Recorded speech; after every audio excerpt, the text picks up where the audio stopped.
Late on a freezing winter night in a dark corner of the castle of Briol, Yuri, the third prince, tries to explain himself to a girl. He says he was late because his father urgently summoned him for a meeting. He asks if she didn't receive the letter he sent by pigeon and if she could forgive him just this once. The girl is the Empire's princess, Yekaterina Ivarna. She asks if Yuri really thinks he's the only one who's busy. She says she had to work incredibly hard just to sneak out and meet him, all while avoiding everyone. Yuri says he knows, and that's exactly why they need to be more understanding of each other's positions. He tells her his father will be leaving soon, and that's why he has to be especially careful about everything. He admits this is something he isn't even supposed to tell anyone, but he told her anyway. Yekaterina asks if she's just anyone to him. Yuri tries to salvage the situation, saying that's not what he meant. But she throws away the pendant he gave her and asks why he gave it to her in the first place if he didn't trust her. She tells him to give it to some other girl he could trust.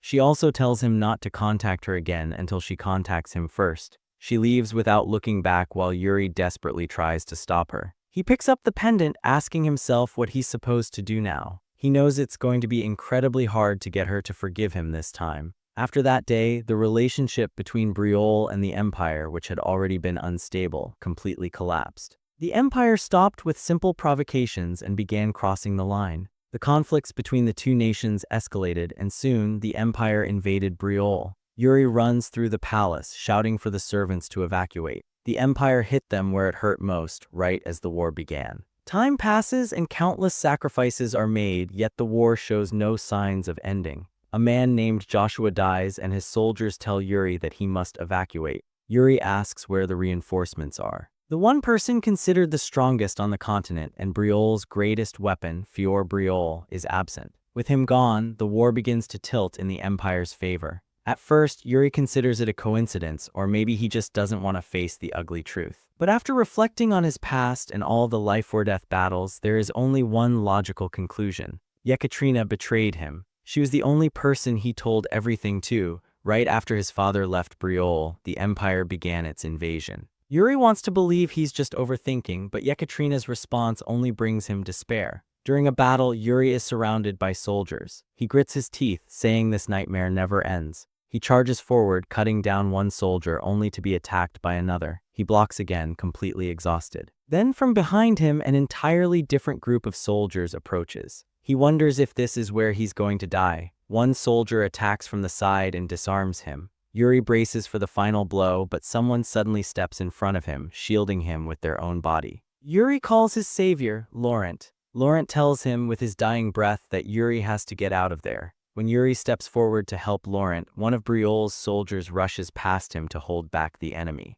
The rest of them tell Yuri to fall back, saying there is no future for Briol if something happens to him. Yuri grits his teeth, overwhelmed by disappointment in himself, and runs away while the remaining soldiers hold off the enemy. A few days later, enemy soldiers search the forest, saying Yuri couldn't have gotten far and that they have to find him. Yuri is hiding inside a random warehouse deep in the forest, knowing he can't hide forever. He has to leave and figure out what he can do and what happened to his father. Since his father still hasn't returned, Yuri realizes he's probably already dead, killed by the Empire. Just as he's thinking this, the warehouse door opens. An Empire knight walks in. Yuri knows he can't die there. He begs the knight to let him live, saying Briol won't be able to resist if he dies. The knight apologizes, saying he doesn't have time to explain, but assures Yuri that the Empire will one day pay for its sins. He says the Empire's soldiers will arrive soon and tells Yuri to leave quickly. As Yuri runs, he thinks that he needs to live to rebuild Briol and take revenge,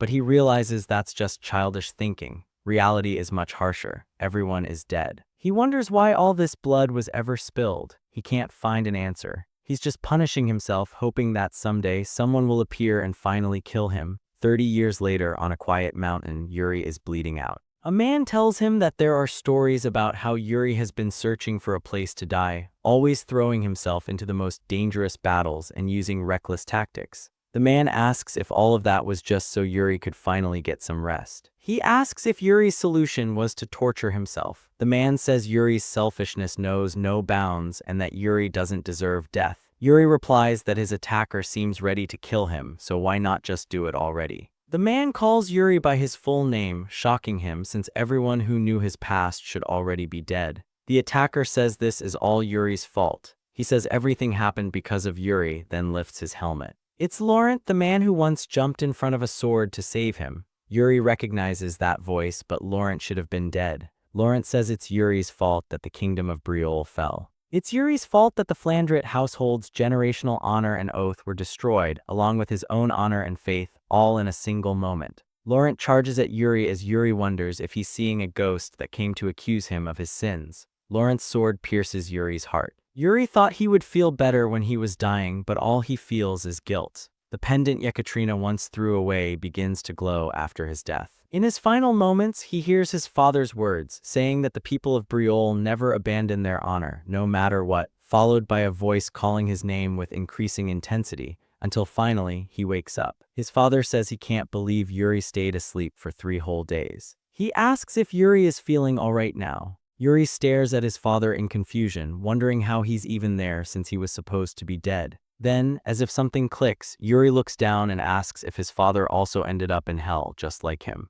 Yuri grabs his father's hand and says he wasn't expecting someone who always preached about honor to be in hell. He says his father must have lived a very decadent life. His father immediately whacks him on the head, telling him to stop the nonsense. Yuri asks if his father can't even fix his habit of hitting people, even in hell. He says his father should repent while there's still time. But his words are cut short when a leaf flies past his face. Yuri looks outside. The Empire's soldiers aren't there. Breaul looks just as beautiful as it always did, and everyone around looks happy. If this were hell, there should be sinners, hellfire, and demons mocking and tormenting him. He wonders if this is heaven instead, before losing focus and passing out again. Yuri has returned to the past, to when he was only 13 years old. At first, he thinks it might be a dream or some kind of long déjà vu. But no matter how much he tries, he doesn't wake up and the world doesn't end. Instead, events and memories begin repeating exactly as they did before. That's when he accepts the truth. He has returned to the past, back to the spring of the year he turned 13. He's been given another chance.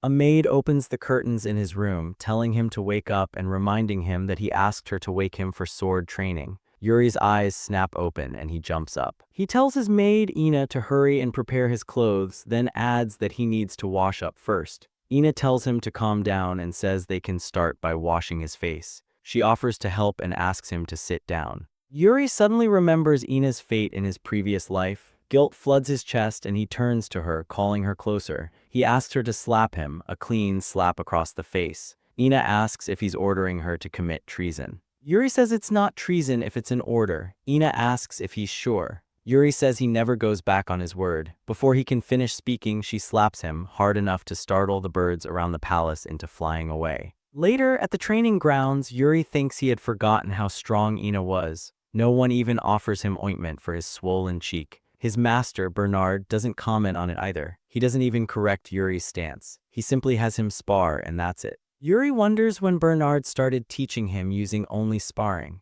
In his past life, Yuri once overheard Bernard tell his father that Yuri was born with blessed talent but wasted it, that if he were just a little more diligent, he could become Breaul's greatest blessing. That was when it started. Because Yuri was uncooperative with training, they ended up only sparring from then on. And after hearing Bernard praise his talent, instead of trying harder, Yuri only became lazier. Suddenly, Yuri calls Bernard's name and asks him to teach him properly from now on. He swears he'll give it his all during practice. A slight smile appears on Bernard's face. He says he doesn't know what got into Yuri, but he's not the type to poke unnecessarily to find out either. Bernard becomes covered in aura as he speaks, saying that from this moment on, the real training will begin, then bursts forward in an instant. Yuri tries to stop him, but Bernard instantly returns to his original position several feet away. Yuri remembers that Bernard was once called the Sword Demon before he came to Breaul. Later that day, Yuri collapses to the floor, exhausted, wondering if this was the real training Bernard had been holding back. If he didn't have experience as a mercenary, he would have been beaten one-sidedly, even though he still got beaten badly. If he can keep this up, he knows he'll improve quickly. Bernard wonders how Yuri managed to block most of his attacks and when Yuri improved this much. Suddenly, Ina calls out urgently, telling Yuri he has to stop and come with her immediately. She says Yuri's father is looking for him. Yuri asks why his father is looking for him. Ina explains that Count Johans has come to the palace with his son. Yuri remembers Count Johannes' son. He's the one who betrayed the kingdom and opened the gates to the empire in his previous life. Got Barkvar. Yuri tells Ina to take him to them immediately.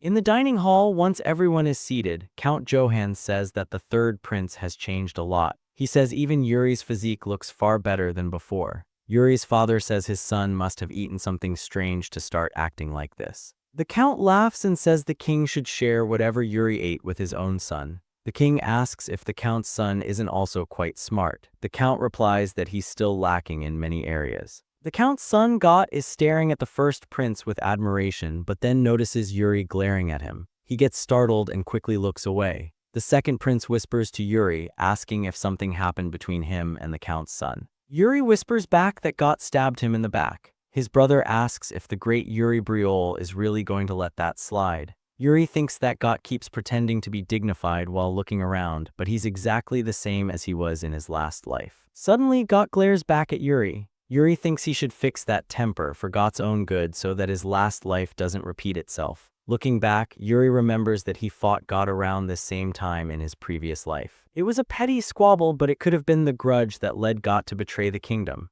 Yuri tosses a sword to Got, saying he heard Got was decent with a blade. Got says he has some skill and asks why Yuri is bringing it up so suddenly. Yuri cuts him off, saying their kingdom has no place for narrow-minded knights. He says Got isn't even an official knight yet and that a count's son is destined to become a knight who serves the kingdom. Got says that's technically true, still sounding hesitant. Yuri suddenly rushes forward, saying this is a duel. Got blocks the strike and calls Yuri a coward for ambushing him. Yuri steps back and kicks dirt into Got's eyes. Got tells Yuri to uphold the knight's code. Yuri responds by throwing away his sword and charging forward barehanded, kicking Got down to the ground. Before Got can recover, Yuri grabs his wooden sword and points it at him. In his past life, Got sold his father's honor to the empire. Yuri tells Got that his father was a great count and a respected knight. He asks if Got knows why such a title and position exist. Yuri understands the hunger to survive, but in this life, he doesn't want a single knight in Briol with such weak conviction.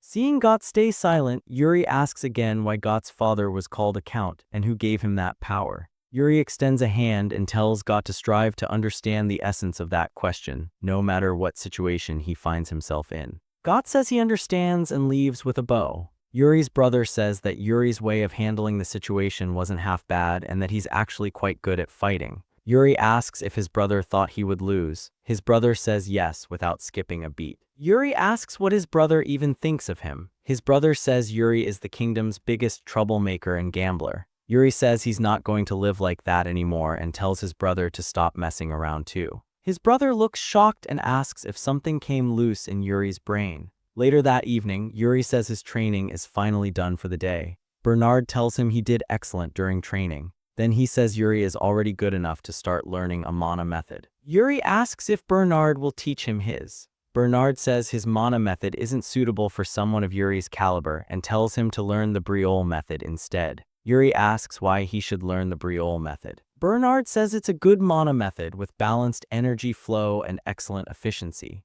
Yuri had mastered the Briol method in his past life. He had nearly reached its limits as a mercenary. Bernard asks if Yuri is considering any other method. Yuri says he was thinking about it but then realizes something. He asks Bernard to recommend someone good from the Royal Guard, someone who may not be skilled yet but has exceptional potential. Yuri remembers a technique he couldn't even attempt in his past life. Bernard thinks for a moment, then says that in terms of potential, someone named Jard stands out the most. Yuri asks if Bernard is sure. Bernard says he is, especially when it comes to potential. Yuri had met Jard near the end of the war in his past life. His skills were mediocre at best. He was so pathetic that it was surprising he survived that long. Yuri realizes that Jard must have had incredible natural talent. He remembers one time when Jard said something was frustrating. When Yuri asked what he meant, Jard said that if he could turn back time, he would train like hell. Jard was someone who never sharpened his gifts, and when the war came suddenly, he was just a rusty sword, just like Yuri. Yuri dusts himself off and says he's going to meet this potential knight, Jard himself. He thinks he's going to knock some sense into him. Later that evening, at the Royal Guard's training hall, one of the knights notices the door opening behind him. He turns and sees Yuri, asking what brought him there. Yuri says he just wanted to check if the knights were doing well. The knight replies that everyone is working hard. Yuri agrees, seeing how fired up they all look. Yuri asks where Jard is. The knight says he's on the other side with the other rookies. Yuri spots him and thinks he finally understands what Bernard meant. Improving your skills matters, but Jard is only doing the bare minimum in training. Yuri wonders if this is how he became a rusty sword. He asks Sir Rosso to prepare a wooden sword, saying he wants to spar. Rosso says he understands and asks who Yuri wants to face. Yuri points at Jard and says he wants to spar that slacker. The other knights clear out to watch the spar between Yuri and Jard. They tell Jard to do his best and to stay on his toes. Jard wonders why he suddenly got dragged into this. Yuri says he heard Jard has great potential as a knight. He asks Jard to show him what kind of knight he is. Jard says he understands. Yuri attacks, saying he hopes Jard doesn't disappoint him. Jard parries the strikes, and the knights comment that Jard's movements are sharp and precise, just as expected, and that the prince is doing surprisingly well. Jard, however, feels something is off. After taking a few more of Yuri's attacks, he notices the distance is too consistent. He wonders if Yuri is syncing his pace to match his. Yuri asks if this isn't too boring, saying this feels like a performance. He asks if they should go for real now, increasing the pace. Jard blocks the strike. Yuri thinks Jard's reflexes are beast-like to block that and continues attacking. Jard starts getting pushed back. Jard clicks his tongue, thinking he was trying to take it easy, and starts countering Yuri. Yuri curses in his head, realizing he still isn't strong enough to fight a seasoned knight like Jard, even with memories from his past life. It's not like he expected to win, but he still wants to land at least one hit. He knocks Jard's sword upward, slips past him, and lands a strike on his body. The other knights start cheering for Yuri after seeing the hit. Yuri asks if Jard was holding back or something. Jard says he wasn't at all. He thinks something feels strange. Even though he's clearly the one pressing Yuri, it feels like he's the one being cornered. Yuri attacks again, aiming for Jard's neck while he's distracted. Yuri says he was so close to landing his second hit. Jard thinks this is getting annoying. The others notice Jard using mana and ask if he's lost his mind, telling him to snap out of it. Jard doesn't hear any of them and attacks. The thrust flies past Yuri's face. When everyone realizes what just happened, they see Yuri's hair falling to the floor and a cut above his eyebrow. The knights call Jard a lunatic and ask if Yuri is all right. Yuri waves his hand, saying it's fine and that this is what sparring is like. He ties a piece of cloth over his wound and tells Jard to pick up his sword again, saying it's just about to start getting fun. He says there's no reason for them to stop now. Yuri attacks once more, and Jard thinks Yuri is completely different from him. Yuri is pushing himself to the limit, and even beyond that, driving himself even further.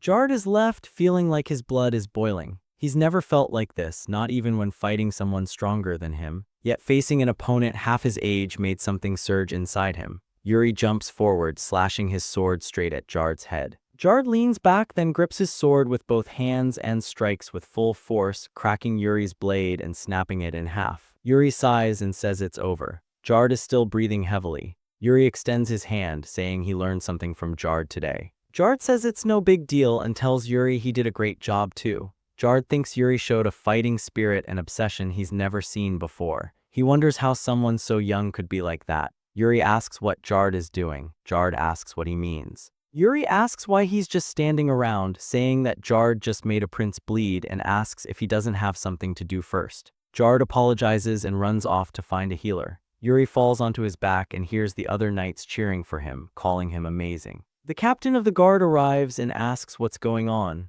One of the knights asks when the captain got back. The captain says he just returned. He sees Yuri on the ground and figures out what happened. A few days later, as Jard is walking to the training grounds, Yuri asks if Jard is done with his shift. Yuri assumes he is and tells Jard to follow him, saying there's somewhere they need to go. Jard says he has to go train. Yuri says it looks like Jard fixed that lazy mentality of his, but it's all thanks to Yuri, so Jard has to repay the favor. Jard says he understands. Yuri thinks Jard seems to have some motivation now to strengthen himself, but it's still not enough. Jard asks where they're headed. Yuri tells him to shut up and just follow. Jard says he needs to know in case it's dangerous. Yuri tells him not to worry since someone else is coming with them. Jard asks who. Yuri shouts to someone in the distance, the court mage of Breakup, Hernando. Hernando quickly comes over and asks if something is wrong. Yuri says he has to go somewhere and asks Hernando to assist him. Hernando says he'd love to, but he has somewhere urgent to be. Before he can leave, Yuri offers to pay off Hernando's gambling debt.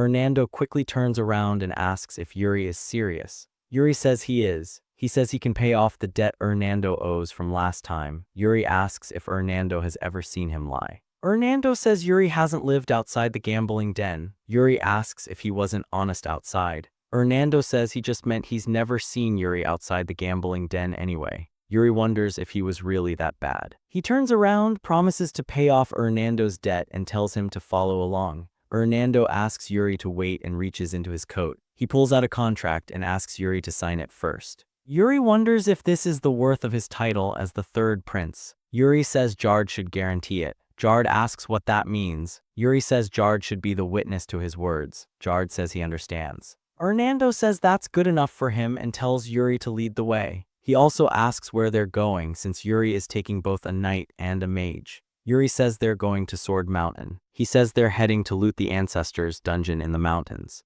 As they walk through an old tunnel system, Hernando says he had no idea such a path existed beneath the palace. Jard asks what's at the end of the cave. Yuri tells them it leads to Sword Mountain. Jard asks if he's talking about the rumored legend of the progenitor. Yuri says he's correct. In his past life, when the Empire took over Briolle, they discovered a dungeon inside Sword Mountain. It was said that the legacy of Briolle's progenitor was excavated there, causing a massive commotion at the time. This path was only ever used as an escape route. That's why Briolle's legacy was taken by the Empire before it was ever used. But back then, Yuri was too busy running away. This time, he wants to move forward, not backward, and see for himself the legacy his ancestor left behind in Briolle. After walking for a while, Yuri pushes open a stone door, revealing a forest outside. Hernando guesses it's a straight hike to Sword Mountain from there. Then he asks how Yuri even got the key to open the door, saying it's an artifact. Yuri knew where it was hidden because he used this path to escape in his past life. He had already paid the price for not knowing its value back then. Yuri tells Hernando it's none of his business. As Hernando pushes aside some leaves, he gets pricked by thorns. Yuri tells both of them to be careful, saying the plants here have sharp leaves, and asks them to stay close and not get hurt. As Yuri walks ahead, Hernando turns to Jard and asks if Yuri has been eating something strange lately. Jard says it definitely seems like it. Yuri shouts at both of them to hurry up. Hernando mutters that Yuri's temperament hasn't changed much. Yuri suddenly notices something ahead and tells them to wait. He says it's a pack of direwolves. They're moving in a group and there's no telling how many more there are. Jard asks how Yuri knows. Yuri says he read it in a book. Hernando is shocked to hear that Yuri reads books. Yuri tells them the direwolves haven't spotted them yet and says they should pass by quietly. Hernando steps on a twig, laughs awkwardly, and apologizes just as a wolf jumps at him. Jard immediately rushes forward, warning Hernando, then draws his sword and slashes the wolf's neck, killing it instantly. Yuri says that wasn't bad, praising Jard for recognizing the direwolf's coarse fur and using a mana method on it, but now they've caught the alpha's attention.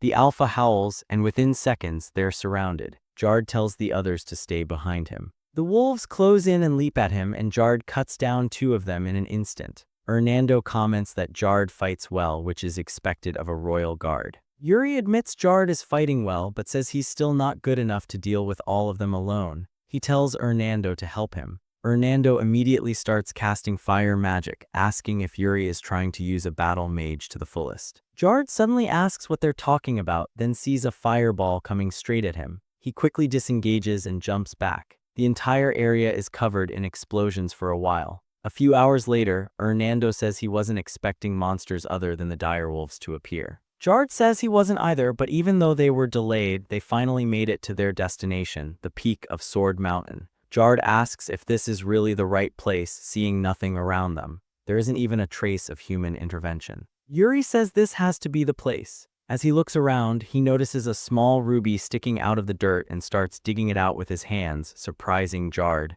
Yuri says they need to pull it out. Jard asks Hernando to help as well. Hernando says that for a mage like him, wounds on the hands are a disgrace. A few minutes later, they manage to dig it out. Yuri pulls out the sword to examine it. Hernando says the sword doesn't look like it was buried at all. It looks brand new. Engraved on the sword is the word guilty. Jard asks if this sword is the founder's relic. Yuri says he's not sure. Suddenly, the ground beneath them begins to shake and crack open. Yuri says they might find out soon as the ground completely collapses and all 3 of them fall together. They crash down with a thunderous bang, straight into a cave lit by a glowing blue crystal. Yuri opens his eyes and realizes Jard used mana to protect him from the impact. Hernando slowly floats down, using magic, and says the cave was way deeper than he expected. Yuri asks if Hernando seriously ignored his safety just to save himself. Hernando laughs and says in an emergency, you protect yourself first. Then Hernando hears the sound of armor clanking. He turns and urgently tells Yuri that something is coming. Yuri says changing the subject won't save him. Hernando insists he's serious and says there's a ghost coming for them. Yuri asks what that even means, then looks back and sees an ominous armored man approaching. It's a Death Knight. Yuri tells Jard to get up quickly. Jard groans in pain. Yuri kicks him and tells him to get up right now. Jard wakes up confused, asks where he is, then sees the Death Knight and immediately tells Yuri to stay behind him. The Death Knight suddenly stops. A Death Knight is a being that has returned from death, and when a fallen knight becomes one, they're even stronger than they were in life. But Yuri calmly walks past Jard and says it's fine, the Death Knight isn't dangerous. Jard asks how he can be so sure. Yuri says he can feel it. He says the Death Knight is guarding the Founder's dungeon and would never be hostile toward someone with the Founder's blood. He asks if he's right. The Death Knight pulls out its sword, startling both Hernando and Jard. It swings at Yuri's face, then suddenly drives the sword into the ground. Hernando gasps, saying he can't believe Yuri's head was split in half like that. Yuri turns around and tells him to watch his mouth. Hernando says he meant Yuri's hair. The Death Knight says Yuri's condescending attitude reminds him of someone he knew. Yuri asks who. The Death Knight says Erich Brial. Hernando and Jard immediately recognize the name, and anyone from Brial would too. Erich Brial was the swordsman who conquered the continent with a single sword, the founder of Brial, the land of knights, and its first king. Yuri asks if Erich was the first to come to this place. The Death Knight says he was, and that unless Yuri was a descendant of Brial, he wouldn't be able to draw that sword. Yuri asks if it's really the treasured sword once wielded by the founder. The Death Knight says it's the sword he used. Yuri looks disappointed. The Death Knight asks why and if there's a problem with it being his sword. Yuri says he's just sorry for touching the Death Knight's belongings. The Death Knight becomes serious and asks Yuri to state his reason for coming. Yuri says he is the third prince of Brial and the rightful heir of Erich Brial. He asks the Death Knight to pass the legacy on to him. The Death Knight turns and walks toward the crystal, saying the time has come to fulfill his duty. He says he will grant what Yuri seeks. Yuri follows him. Jard thinks none of this makes sense. They came to the founder of Brial's dungeon and now they're talking to a Death Knight. This is nothing like what he imagined a royal guard's life would be. Yuri turns and asks what Jard is doing. When Jard looks at him, he suddenly sees a vision of Yuri's past life. He shakes his head, thinking he's starting to see all kinds of weird things. Jard says he's coming. When they reach the crystal, the Death Knight sits in front of it. The crystal begins to glow brighter, almost blindingly white. The Death Knight says he hopes they are all worthy. Yuri suddenly finds himself in a barren, sandy world. He looks around, wondering where he is. He sees a human silhouette walking toward him with a sword and asks if that's the founder. But as it gets closer, he realizes it isn't even human. The being grips its sword and bursts forward. Yuri blocks the strike and the being immediately starts using a mana method. It points to its core, showing how mana circulates through its body, then flows into the sword. After demonstrating, it motions for Yuri to copy it. Yuri asks if it seriously expects him to do that right now in the middle of a fight. He laughs, saying his ancestor really was unhinged, trying to train someone who hasn't even learned a mana method yet by throwing them straight into live combat. But since he already has battle experience, this is something he can do. Yuri crouches down and starts channeling mana the way he was shown. He calls out to the being and says he'll just focus mana into his sword for now, since he's still not sure how to use it properly. The being smiles and readies its blade. Yuri thinks this is his chance to grow stronger because the Empire will definitely reveal its ambitions and invade Brial. This time, he plans to destroy the Empire completely, no matter the cost. He refuses to repeat the mistakes of his past life. Yuri says he will absorb the swordsmanship of Erich Brial entirely. Yuri bursts forward and strikes first, beginning their fight.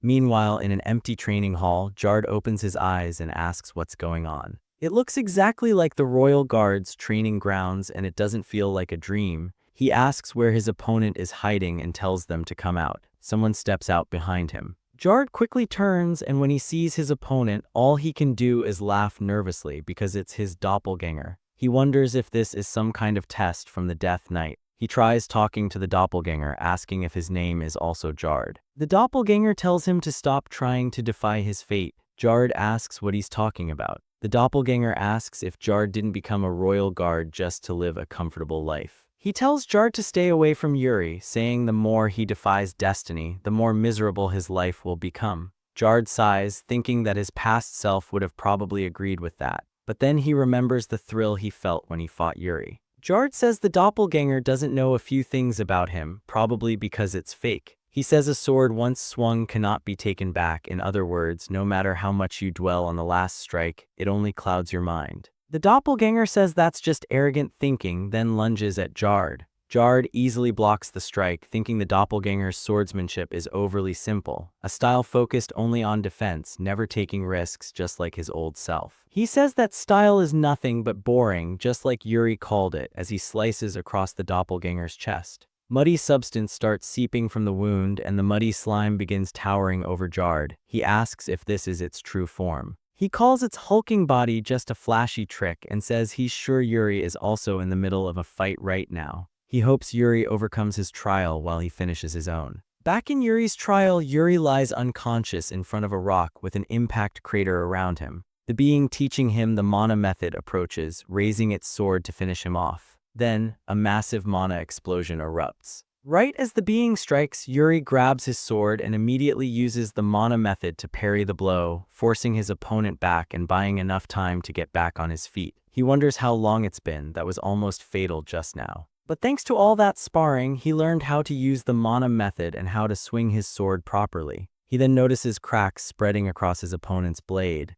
The sword shatters into multiple pieces and the being itself begins to fade away. It waves at him as it disappears. Yuri assumes that means time is up. He thanks the being for helping him and the world turns completely dark. He wakes up back where he was before. He looks around and sees that Hernando and Jard are back too. The Death Knight says Yuri seemed to have quite the dream. Yuri asks what just happened to them. The Death Knight explains that this was one of Erich's plans. He left it behind for an heir of Breaal who would one day come looking for this place. In Yuri's past life, the mountain was completely destroyed by the Empire, which is why no one from the Breaal family could ever reach this place. Yuri asks if the mana method he just learned was the one the founder used. The Death Knight says it was. He says this was the final legacy Erich left behind, created by combining all the enlightenment he gained after roaming the East in his later years. He says Yuri is the first person to ever inherit it. Yuri asks why this method wasn't passed directly through the royal family instead of being hidden like this.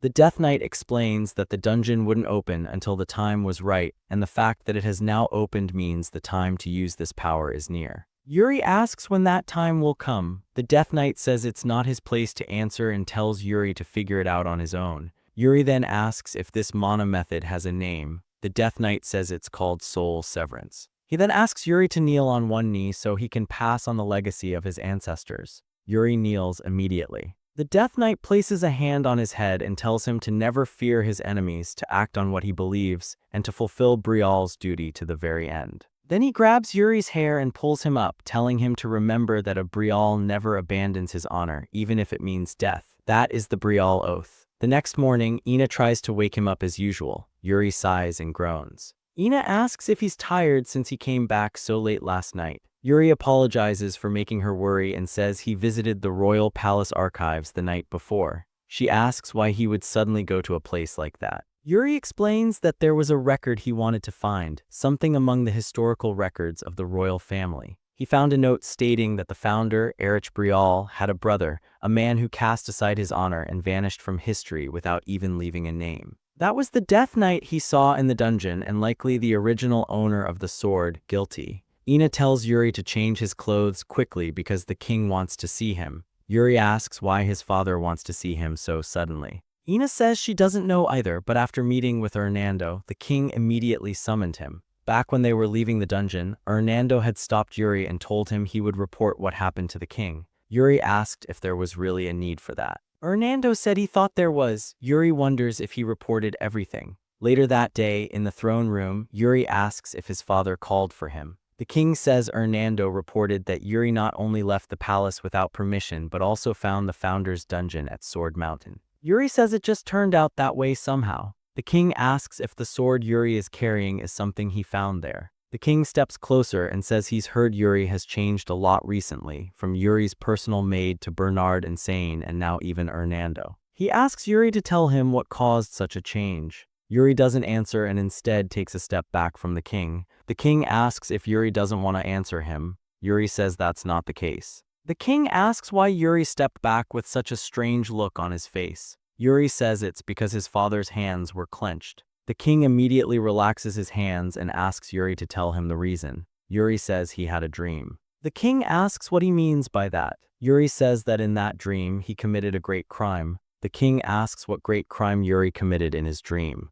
Yuri says his crime was failing to protect Brial until the very end. He says that in his dream, Brial was caught in a massive war and countless people were massacred. Even though he tried to turn things around, he failed. After the kingdom fell, he wandered without honor until he eventually perished. He says that after waking from his dream, the necklace his mother gave him was also gone. He thought the dream might have been a warning from his mother. The king asks if Yuri knows what caused the kingdom's fall in his dream. Yuri hesitates to say it was the Empire's invasion, since he's already planning to change the events that led to that war, and there's a high chance the Empire won't invade this time. So Yuri says he isn't sure and that it was an army he couldn't identify. The king's expression softens, and he says he doesn't know whether it was just a nightmare or Lily's warning, but he's glad to see Yuri doing better. Yuri wonders if he really is doing better. He's simply doing everything he can to atone for his sins. The king then says there's one more thing they need to go over. He asks Yuri to bring his sword. Yuri's father, Fior Brial, was said to be a genius who wielded a sword as soon as he could walk, blazing trails in countless paths. With his martial prowess, he carved his name into the continent's history. At this point in time, he was believed to be the strongest among the continent's top 10, in other words, the most powerful swordmaster alive. Yuri says this is his first time in his father's training hall. His father says he thought none of his sons were talented in swordsmanship. Yuri mutters that he thinks he's pretty talented. Fior asks if that's what Yuri believes, then pulls out his sword and points it at him. He asks Yuri how he defines a swordsman's talent. Is it strength, speed, or reflexes, or perhaps wisdom? And if someone possesses all of these, would that make them a great swordsman? He answers his own question, saying it doesn't work like that. He says what matters most is something that lets a person surpass their limits, something stronger than fear or a sense of duty. Yuri senses a change in his father's aura, but then the king sheathes his sword and says he isn't sure how to explain it to Yuri. He says it's something like a calling. Yuri looks surprised and asks if it's like fate. His father says it may or may not be. Yuri thinks that in his past life he wasn't fated to walk the path of a swordsman, and he wonders if that has changed in this life. His father asks what Yuri thinks. He asks if Yuri believes he's fated to wield the sword. He asks if Yuri can feel a calling toward it. He asks if, in the distant future, when Yuri faces death, he thinks he'll still be holding a sword in his hand. Yuri is about to say he doesn't feel anything like that, but the look on his father's face fills him with fear, as if he's being judged by 1,000 eyes.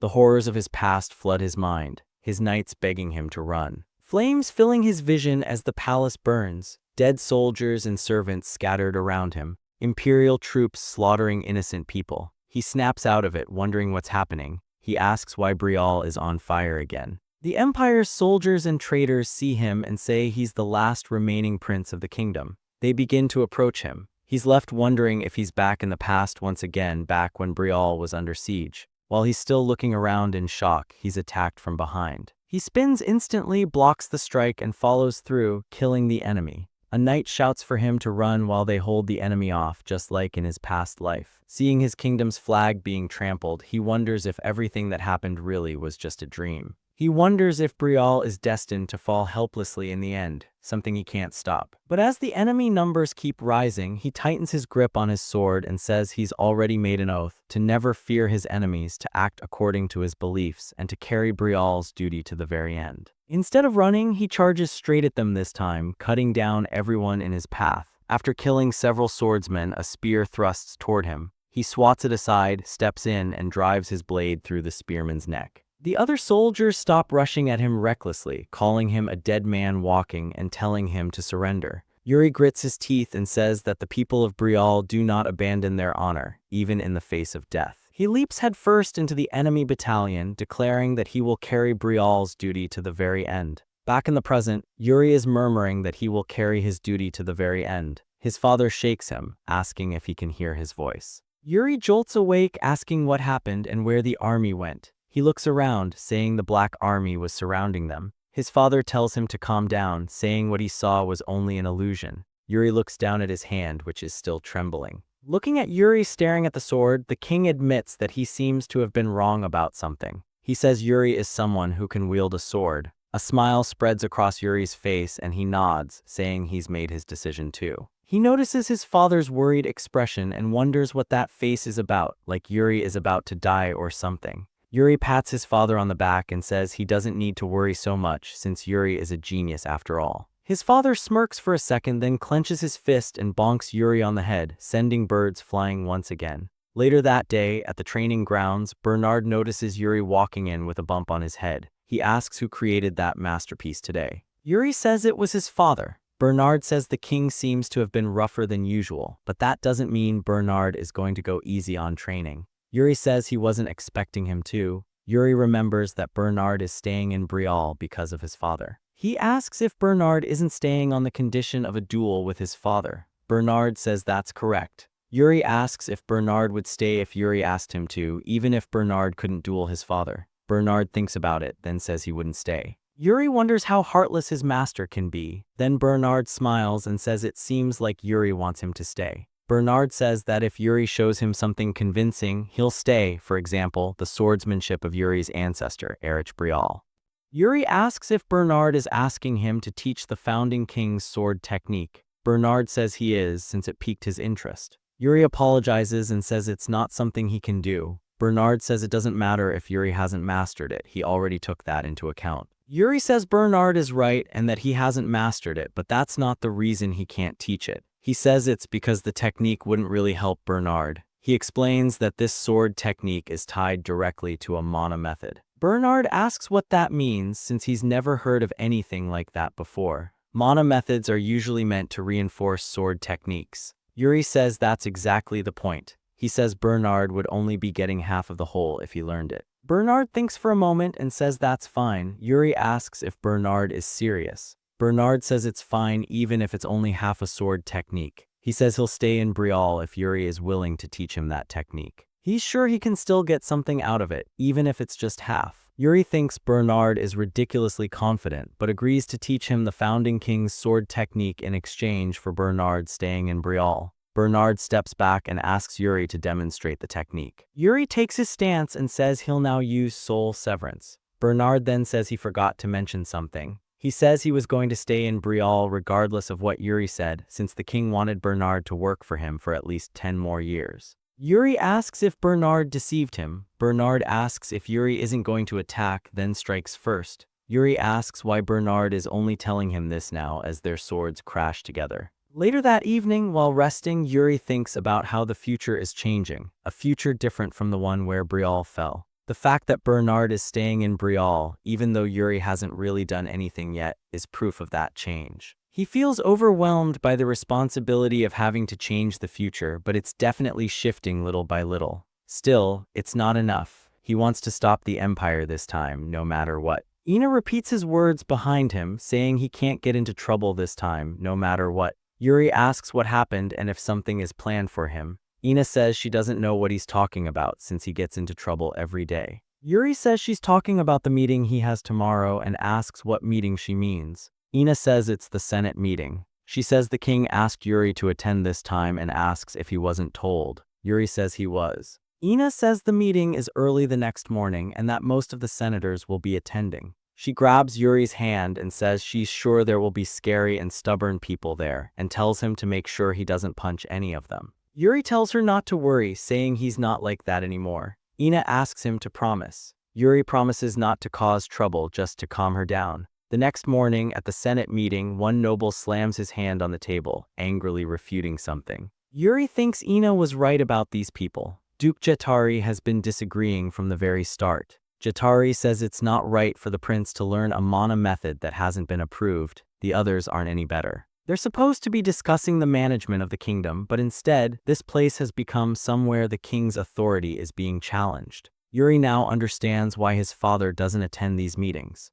Jatari says it would be much better for Yuri to learn the breakup method instead. The opposing side asks what the Duke means by not approved, since the founding king left it behind. The Duke asks how they can be certain of that. The opposition asks if the Duke is doubting the prince's words. The Duke says he's just saying they should be certain and that he's worried about the prince. Yuri asks if this whole meeting was set up just to discuss his mana method, saying he's touched by the Duke's concern. Duke Jatari is a traitor who tucked his tail and bowed to the Empire's emperor as soon as Brial fell. His words carry no weight for Yuri. The Duke calls on Captain Sand and asks what he thinks. The captain says he can't make any conclusions yet. The Duke asks why. The captain explains that every mana method has its own pros and cons, and how they affect an individual varies greatly. The Duke stands and asks if everyone heard what the captain said, saying that even the captain of the Royal Guard admits it's uncertain and that it's too risky. He says it's best to discard a mana method like that.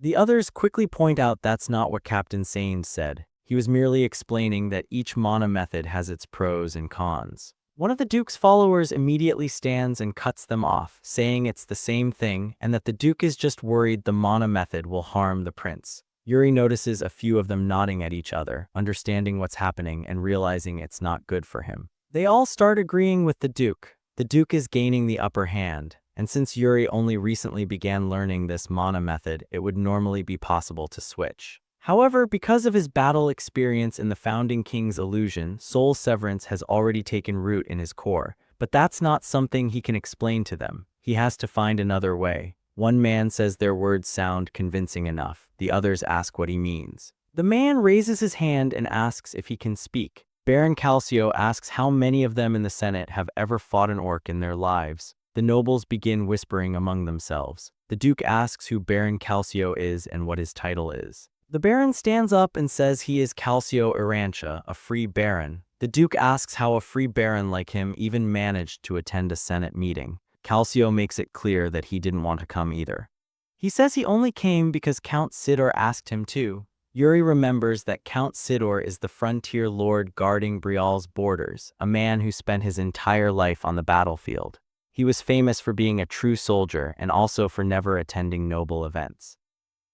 Yet this time, he sent a representative to the Senate. The others share the same curiosity.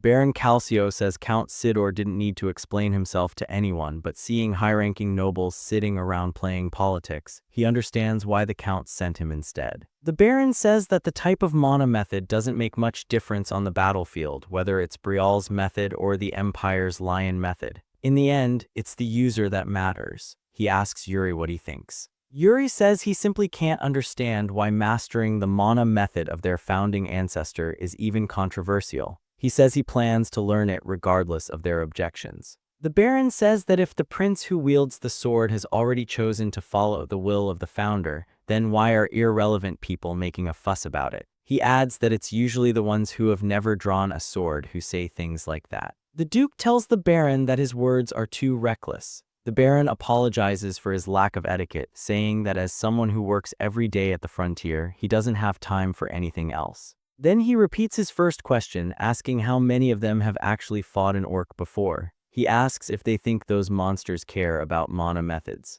One of the Duke's followers says that even if they accept the Baron's point, the prince is still young and can't make the right decision. Yuri asks if they're telling him to abandon his mana method and revise it entirely. He asks if they even understand how impossible that is. The Baron says the prince doesn't seem like he intends to give in anyway and asks if they plan to forcibly extract his core. The others quickly say that's not what they meant. The Baron asks what the point of all this is then. He asks if Yuri doesn't agree with him as well. While everyone it doesn't concern is sitting there stressing him out, he says the people of the royal capital seem to have too much free time. The Duke slams his fist on the desk and asks what the Baron means by free time, calling it rude. He asks if the frontier hasn't been quiet lately, especially after receiving all that funding. The Baron's expression changes. He asks if the Duke means it's only not quiet when hundreds are dying every day. He says the Duke seems like someone who never reads or listens to the daily reports of soldiers dying on the frontier. He says that even on the day he departed, 4 men had died. He had to cover his friend's corpse with a shroud himself. He had eaten breakfast with that friend just that morning. He tells them that orcs never rest. They live only for combat and slaughter.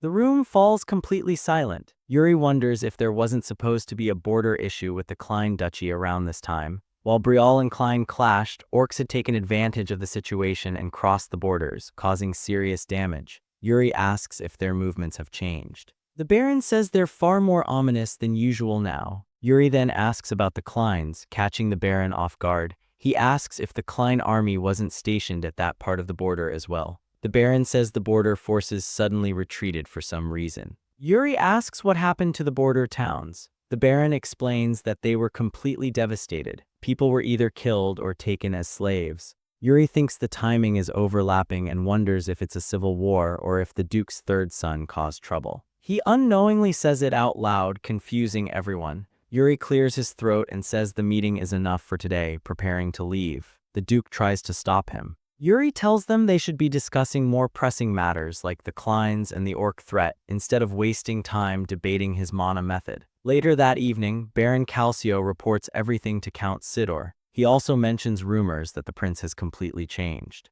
Count Sidor asks what the Baron thinks. The Baron remembers Yuri's question about the Kleins and says he thinks Yuri had a good look in his eyes. Count Sidor nods and says he seems worth investigating and asks Calcio to look into the third prince. Calcio says there still isn't much information about him and asks if he should dig deeper. Count Sidor tells him to do whatever he thinks is necessary. The Baron says he will follow the Count's orders. The Count ends the call, saying he will contact the Baron again soon. The communication orb goes dark and the Baron walks to the window, saying he can't get used to this peaceful place at all, not while soldiers die at the borders every day. Then he notices someone familiar. It's Yuri. He wonders where Yuri is going. Hernando says they slipped out of the palace undetected, just as Yuri requested. He says his heart is racing, saying this feels just like when he used to sneak out of home when he was young. Yuri asks if Hernando ran out 3 times a day or something. Hernando says Yuri isn't far off and admits he was a delinquent teenager.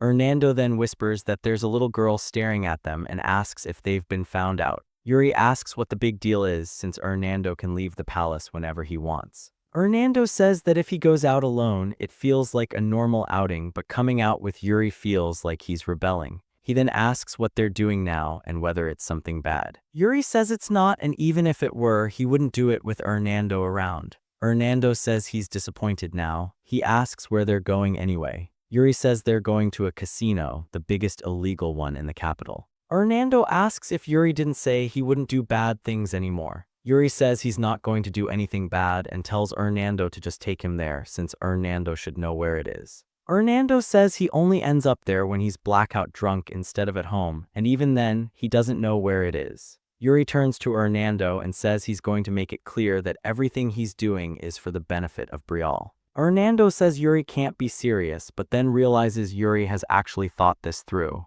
He says he understands and starts leading the way, saying they're about to shake the casino to its core that night. In his past life among the people of Brial, there were a few individuals who caused massive upheaval. First, the big-shot moneylender who also ruled the underworld. Second, a business titan who built the continent's most successful merchant guild. And lastly, an infamous legendary assassin who beheaded the underworld's leader, seized his position, and spread fear through the streets of Brial. And the one killed by that assassin was this man, the current top loan shark of the underworld, Goryo. Goryo says it's an honor to have such an esteemed guest visit his establishment. Yuri says Goryo must already know why he's here. Goryo says he understands perfectly. With the royal mage and the third prince personally paying him a visit, the least he could do was show himself. Yuri says that was a wise decision. He says he's not here just to casually enjoy some gambling. Goryo asks if they should take a seat and talk in that case. Once inside, Hernando whispers to Yuri, asking what he meant by saying they weren't here to gamble since he wasn't aware of any of this.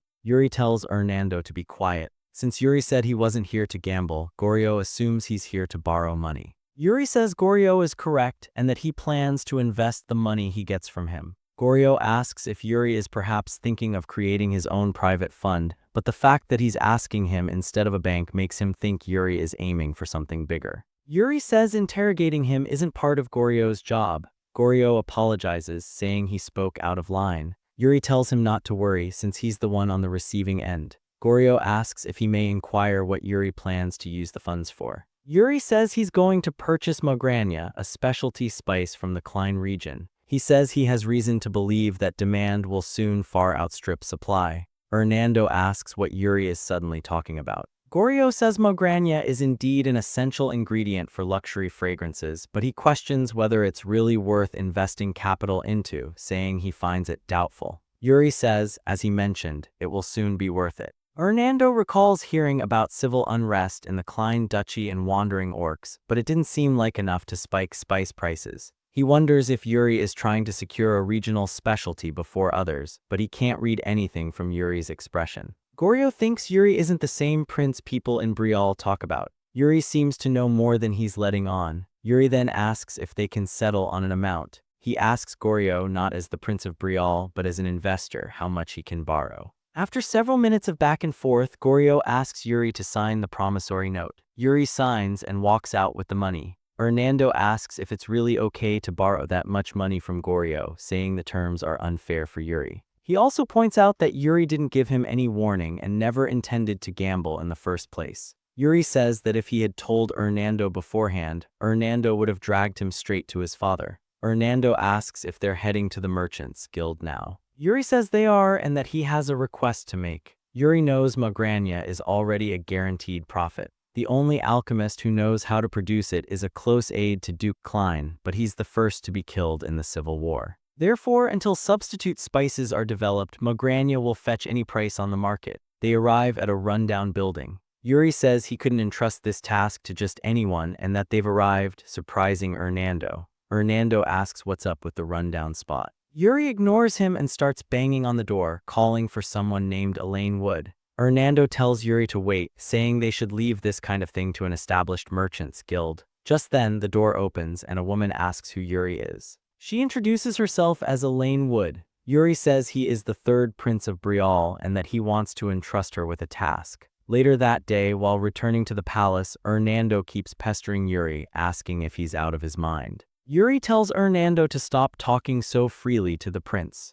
Hernando says anyone would do the same and asks how Yuri could place such a massive order through a failing business like that. Yuri knows that even though Elaine is a struggling merchant now, it won't be long before she's known across the continent as the head of a merchant guild no one had ever heard of before. And unlike Goryo, who hides behind the illusion of trust but resorts to vile deeds when cornered, Elaine treats promises to her clients as sacred. She may have been a legendary merchant in his past life, but in this one he will make her a mythical one, someone who surpasses the legends. Hernando asks if Yuri is done now. Yuri says he still has one more thing to do. Yuri starts walking into a random alleyway. Hernando hesitantly follows, asking Yuri to reconsider. The underworld loan shark and the merchant tycoon are dealt with. He only has one more person to convince. They walk into the slums on the outskirts of town, asking beggars for directions while keeping an eye out for someone. Then he finds her. He walks up to a group of poor kids washing rags and tells them he is Yuri, the third prince of Breakup. The girl in the middle turns around and asks if he's really the prince. Yuri says that he is. She is the one who killed Goryo in his past life, a surviving member of the assassin order, Asuna.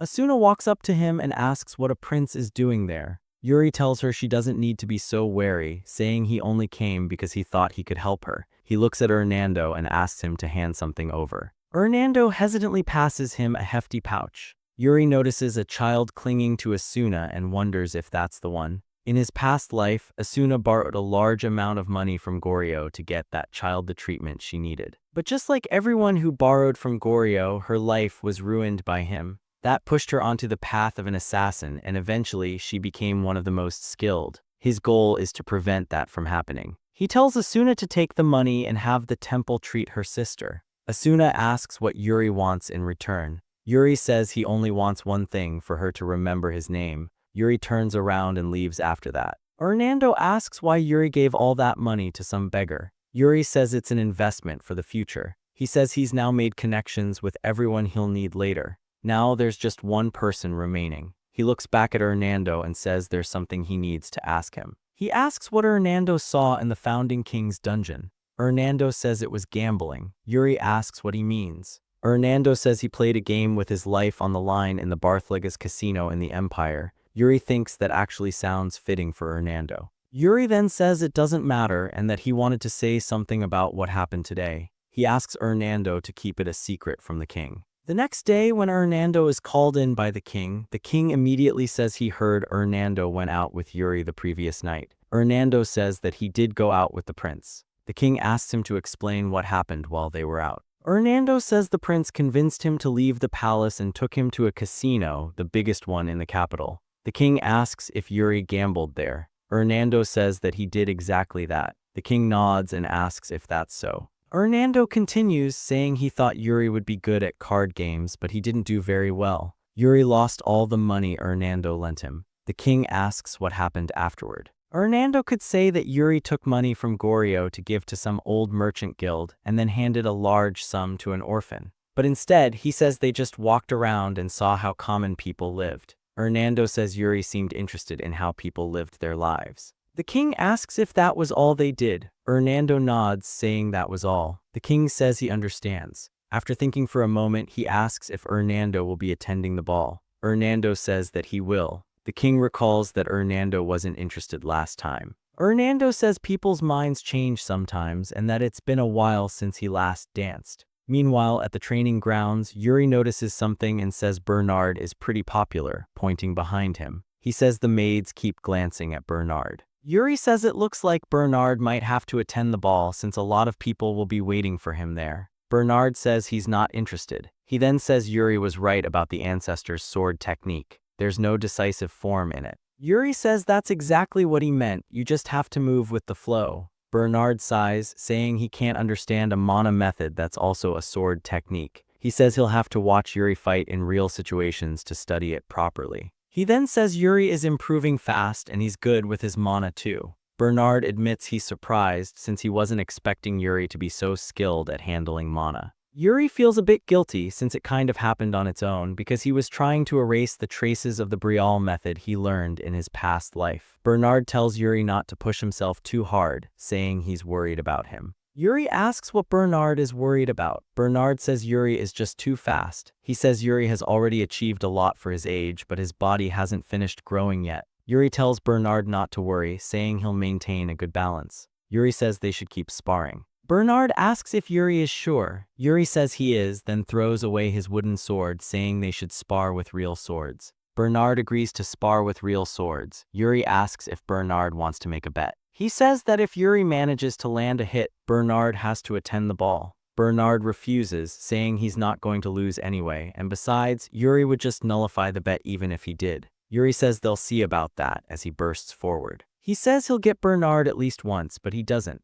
A few days later, on the day of the ball, inside a carriage heading toward the capital, the Empire's second prince, Jorg, says they haven't taken their eyes off the window the whole time, referring to Yakatrina. Yakatrina says she's just excited since it's been so long. She says there's someone she wants to meet. Meanwhile, in his room, Ina asks Yuri if he likes his outfit. Yuri looks it over and says it's a bit too much. All the decorations make it too flashy. Ina says it looks good in her eyes and reminds him that he used to like things like this. She removes the brooch, saying that now it's perfect. Yuri calls out to her and asks if she wants to dance with him.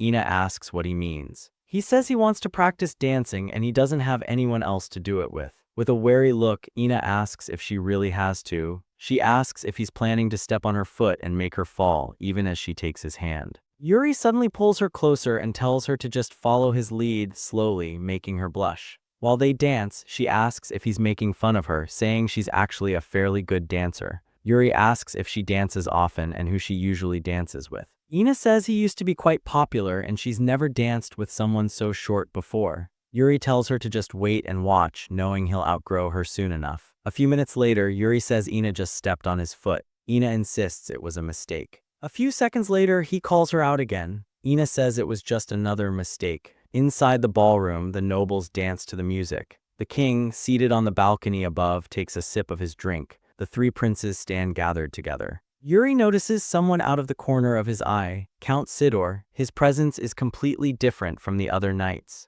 Yuri wonders why Count Sidor came personally this time when he had only sent Baron Calcio to the last meeting. Then Yuri notices his elder brother has glasses hooked to his pocket. He asks if his brother's eyesight has gotten worse for him to start wearing glasses more often. His brother says it's not bad enough for Yuri to worry about. Just then, horns sound at the entrance, announcing the arrival of the foreign prince. The king himself walks down to greet and welcome the prince of the empire. Prince Jorg says he appreciates the warm welcome. He then introduces his sister, who has come with him. Yakatrina greets the king. Seeing her brings back old memories for Yuri, memories of her betrayal and the letter that followed. He shakes himself, thinking he cannot get close to her in this life. He swears not to repeat the same mistakes again. Yakatrina notices Yuri standing behind the other princes and smiles at him. While she speaks with his brothers, Yuri quietly takes his leave and moves to a corner, grabbing some cookies to eat. He thinks his elder brother Cedric is too kind, accepting every request to dance.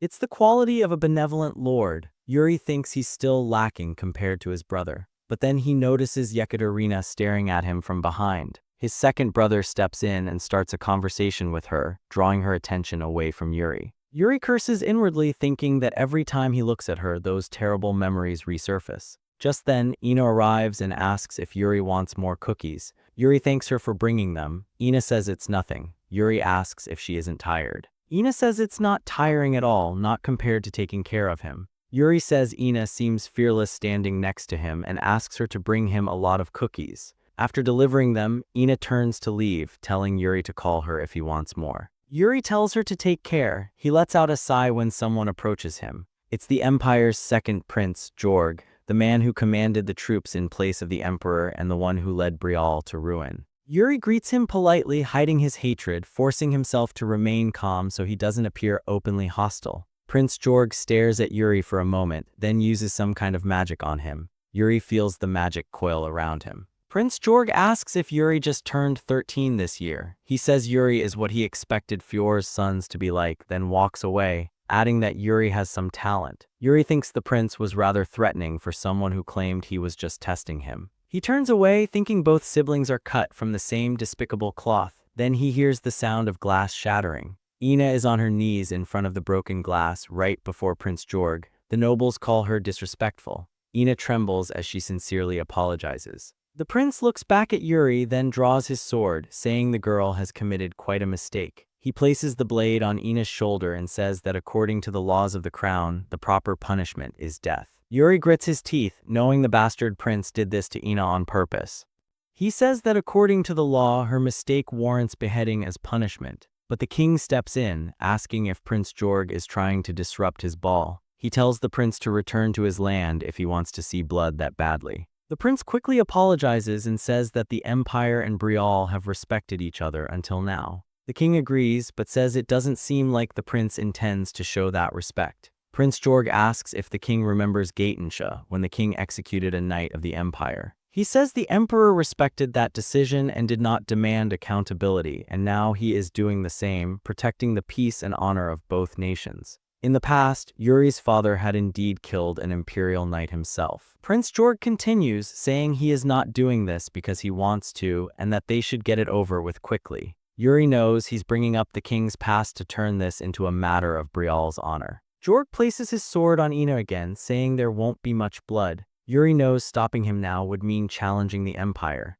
but he is bound by necessity and circumstance, ideal and reality, reason and power. Still, a Brial never abandons their honor. That was the oath he took. Yuri calls out to stop him, saying Ina is his maid and her wrongdoing is his responsibility. Since he is a prince himself, he asks Jorg to reconsider and withdraw the execution, and instead accept a trial by combat. Prince Jorg bursts out laughing. He asks for Yuri's name. Yuri reminds him that his name is Yuri. Jorg says he will accept Yuri's request. He turns to the king and says that his third son made a reasonable suggestion and he intends to accept it. He asks if the king agrees. The king reluctantly does. Prince Jorg says he would love to fight himself, but for the sake of dignity, he will use a proxy instead. He says he will choose the youngest member of the royal guard since Yuri is so young. Yuri says he's fine with that. After Prince Jorg leaves, Yuri quickly helps Ina up and tells her everything is fine now. He asks her to go and rest. With teary eyes, Ina asks how she can after everything that happened because of her. Yuri says it's not her fault and tells her not to worry, then sends her back with the other maids. After that, he returns to where he left his cookies but finds Yekaterina standing there, as if waiting for him. He turns around, saying he's had enough cookies for the day, and heads toward the exit. Hernando sees him leaving. While walking down the hallway toward his room, Yuri unknowingly walks right past his older brother. Cedric asks what Yuri is thinking about so deeply. Yuri turns back, startled, asking where his brother came from. He says he couldn't just let that bastard prince kill Ina. Cedric calls Yuri hopeless while patting his head. Yuri thinks it's been a while since he's felt this. Cedric then asks if Yuri wants some help with the situation. He explains that even though Prince Jorg made it seem like Yuri would be fighting someone of equal level, it's actually the opposite. If their ages are similar, even if an accident happens in the trial, it would be brushed off. Yuri says he already knows that. Cedric says then there's no need to explain further and offers to handle it for him. Yuri refuses, saying he will put an end to this himself. His brother smiles and says he trusts Yuri's decision. Yuri asks about the ball since it ended in chaos. Cedric tells him not to worry and to go rest, saying he'll handle it. Yuri thanks his brother, thinking that if the kingdom hadn't fallen, Cedric would have ruled Breaal. He wonders what kind of kingdom Breaal would become under his brother's reign in this life. He wants to fight so he can see it himself, no matter who his opponent is. The next day, Yuri and his opponent prepare for the duel. Many nobles who attended the ball come to watch. Hernando asks what Captain Sane thinks about the duel. Captain Sane says Yuri's opponent's energy is very stable, someone highly skilled with the sword despite not being a knight yet. He says the Empire's guard is definitely strong. Captain Sane admits he's a little worried about Yuri, then notices Hernando smiling and asks why. Hernando tells him to look at Yuri, who is yawning and stretching, and says there doesn't seem to be any reason to worry. A Grand Wizard was a rank that was practically impossible to reach. Among all the ranks in the magic tower, it was only given to those who had obtained an origin magic. And among those, the ultimate magic that could glimpse the fate of the world was called fate-revealing magic. In this world, only Hernando had reached that level. Back during their first meeting in the gaming den, Yuri asked what happened to all that confidence Hernando had shown before. He asked how Hernando couldn't win even a single round after all that talk. That was the first time Hernando had ever lost money in a game since obtaining his origin magic. At first, he wondered if it was just a coincidence, but that wasn't it. Hernando could read his opponent's hand and even the flow of fortune with a single glance. But he couldn't read anything about Yuri. Instead, he saw an illusion of Sword Mountain. He witnessed a boy with black hair and eyes, bearing the symbols of the Breaal royal family and an arrogant gaze that unmistakably belonged to the third prince. Despite his bloodied body, he continued swinging his sword and never yielded. The vision ended with him collapsing in despair. Perhaps that was where it all began. The story he once dismissed as coincidence started revolving around a single point. After witnessing Prince Yuri's erratic actions during the recent outing, Hernando became convinced that fate-revealing magic could indeed be used. He thought that Yuri was a person with no destiny. Yuri then says that he's ready for the duel and asks how long his opponent plans to keep swinging his sword in the air. Prince Jorg asks if they need more time to prepare. Both of them say they're ready to go. The king starts the trial by combat and gives the signal to commence as they take their stances. Yuri immediately bursts forward, going straight for his enemy's eyes. His opponent barely manages to move his head away, but not without getting grazed by Yuri's sword. The opponent immediately goes on the offensive, pushing Yuri back significantly. They separate after that exchange. During this, the king calls Hernando. Hernando replies instantly, and the king asks what he thinks the outcome will be. Hernando glances at the fight. Yuri is still on the defensive, getting cut up all over the place. Hernando says that he isn't sure either. The king then says that Hernando once claimed his arrival in Breaal was guided by heaven. Hernando says that he did say that. The king then asks if it's time for him to leave. Hernando replies that it isn't yet time. The king says he's glad to hear Hernando won't be leaving yet. Hernando says the king already honors a lowly mage like him too greatly and that he's humbled. The king says that excessive modesty can bring misfortune and assumes nothing major is going to happen here. Hernando asks who the king thinks is stronger. Looking at Yuri's opponent, the king says the opponent is stronger. Hernando says that everyone seems to think the same. When Hernando first came to Breaal, it was purely because of heavenly signs. They showed him the one who could shift the fate of the world, the continent's strongest person, was here. But that person's sword was never drawn, so he thought he no longer had a reason to stay. Hernando admits to the king that he thought his time here was over, but it seems it wasn't yet time. Yuri's opponent suddenly charges forward while Yuri just waits. Then Yuri suddenly smiles and his blade starts glowing blue. He says he's had enough of testing the waters. He also charges forward, saying he's going to end it. His opponent thinks Yuri suddenly got faster. Yuri swings his sword at his opponent's neck. The opponent sees the blade not stopping and braces for death, leaving everyone shocked except Hernando. They can't believe he cut through so easily. Yuri had cut straight through his opponent's sword, stopping right before his neck. The opponent admits defeat. Hernando stands up, thinking that he came here chasing heavenly signs and ended up meeting someone who defied them. Life had turned into death and death into life at the tip of the third prince's sword. The destiny given to Hernando changed along with Yuri. His every step now went against the will of the heavens, making him someone outside the fate of the world. He thinks that Yuri is the one who transcends destiny. Hernando starts clapping, calling Yuri incredible. He can't wait to see how Yuri will go on to change the world's destiny from here on out. 5 years later, a maid runs through the halls, thinking about how everything had been going a little too smoothly. She had mixed up her assigned area, and if someone caught her now, she knew she'd be in trouble. Just then, someone calls out to her. The second prince asks if she's new here. She notices his black hair, the symbol of Brial's royalty. He asks what she's doing at this hour. She tries to calm herself so she can respond the way her seniors taught her. He steps closer and asks again what she's doing. Her seniors had told her that if someone always wore a boring expression, it was the king, and if someone greeted others with a gentle smile, it was the crown prince. So definitely not the first prince. This man had sinister eyes and crooked steps. He asks if she's seriously ignoring him right now. She realizes he must be the second prince. She turns around, saying she has somewhere to be and tries to escape. He asks if the servants share some kind of manual on how to deal with royals. He wonders if it mentions that they're supposed to avoid him. He says he's going to educate them all today. Just then, someone calls him brother and asks what he's up to this time. Her seniors had also told her about one more person.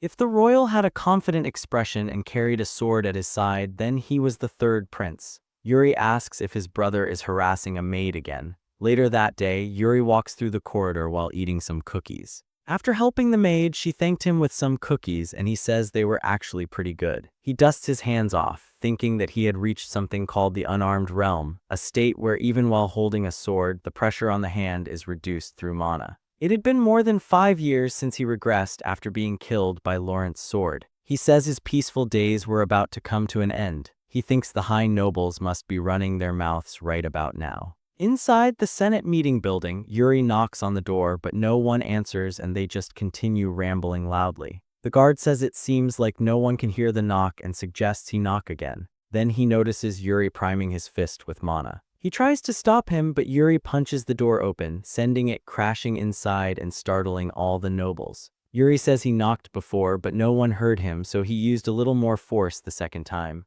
The guard asks how Yuri could call that knocking. Yuri then asks his father if he can join the conference as well. His father just nods. One of the nobles gives up his seat for Yuri and asks the others to continue. One man says he doesn't have any spare troops to help the allied forces. Someone else asks if he's saying he's going to ignore the Empire's request. The first man says the other nobles can heed the request in his stead. The others call him out for his irresponsible remark. Yuri thinks they're all only considering their own gains and losses. This was around the same time the incident occurred in his past life as well. The Empire had called on other nations to join the Allied forces. They requested troops from various nations and launched a massive orc raid toward the east. However, the Allied forces failed, and in their fury, the orcs rampaged, putting immense pressure on the borders of all participating nations, all except the Empire. That's when Yuri realized it had all been orchestrated by the Empire from the start. In the process, they lost outstanding knights who had joined the Allied forces, including Sir Lion Flander.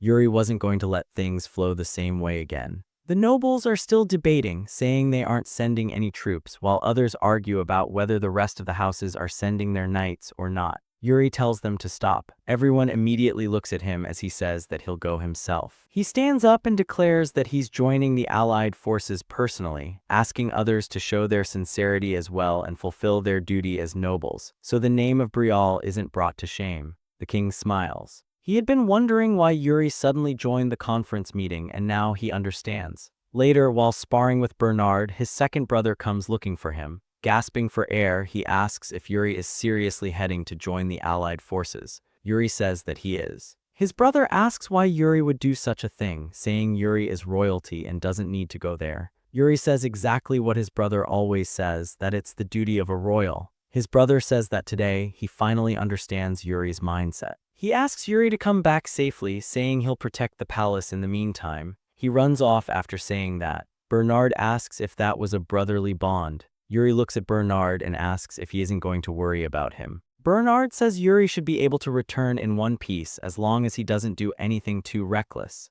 Yuri thanks his master for his generous evaluation. Bernard then tells Yuri to still be very careful. He says orcs are difficult to deal with, much stronger and more despicable than one might expect. Bernard tells Yuri to be especially careful when he runs into an orc with a flag on its back. They're called orcvuls, a particularly ferocious and strong type, even among orcs. Yuri tells his master not to worry because he has his own ways of dealing with them. Bernard asks if Yuri has a plan or something. Just then, Ina comes in calling for him, saying a guest has arrived with something Yuri ordered. Yuri tells his master that he always has a plan, and this time it's a very special one. A man takes a sip of tea and stands when he sees Yuri enter the room. He greets him politely. He is Guillermo, the vice president of Elaine's merchant guild. Yuri asks if Elaine couldn't come this time. Guillermo says she's currently on the road, so he was sent as a substitute. Yuri asks if she's still traveling alone and tells Guillermo to ask her to tone it down a little. Guillermo says she claims that's what she does best. Yuri then asks the reason for his visit. Guillermo says he brought the item Yuri mentioned last time.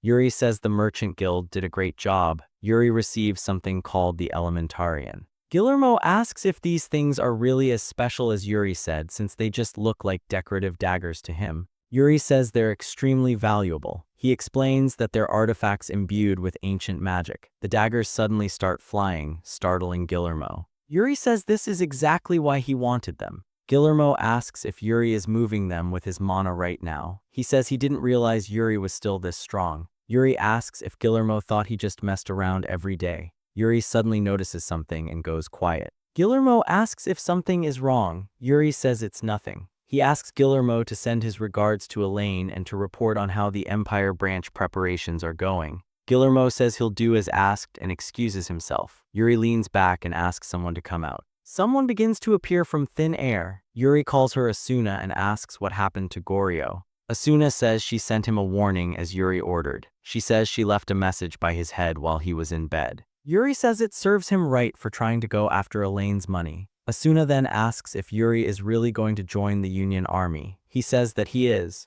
Asuna looks worried and asks him to be careful. Yuri says she makes it sound like he's going alone. Asuna asks what he means. He tells her that she's coming with him. He asks if she can keep up with him, making her smile. Asuna says anything is better than where she came from. She disappears again, saying she'll get in touch with him soon. A few days later, the day of departure arrives. His eldest brother tells him to be careful out there. Yuri tells his brother not to worry, saying he's invincible. He says he'll raise the image of Breakup out there. He also tells his brother to take breaks from studying and let his eyes rest. His brother laughs and says he'll try, then hugs Yuri and says he'll see him soon. Yuri says he'll be back. The horns sound and the king announces that they will proceed with the ceremony. Yuri steps onto the stage. His father asks if he's nervous. Yuri says he's not at all. The king tells him to look behind him. He says that all the soldiers he sees behind him are valuable lives that Yuri must carry on his shoulders. Yuri knows not all of them will return alive, but he will make sure they won't face a pitiful death like in his past life. His father asks if Yuri is sure he can carry this burden. Yuri is about to say his father should know he can, but his father cuts him off and asks him to endure his murderous intent.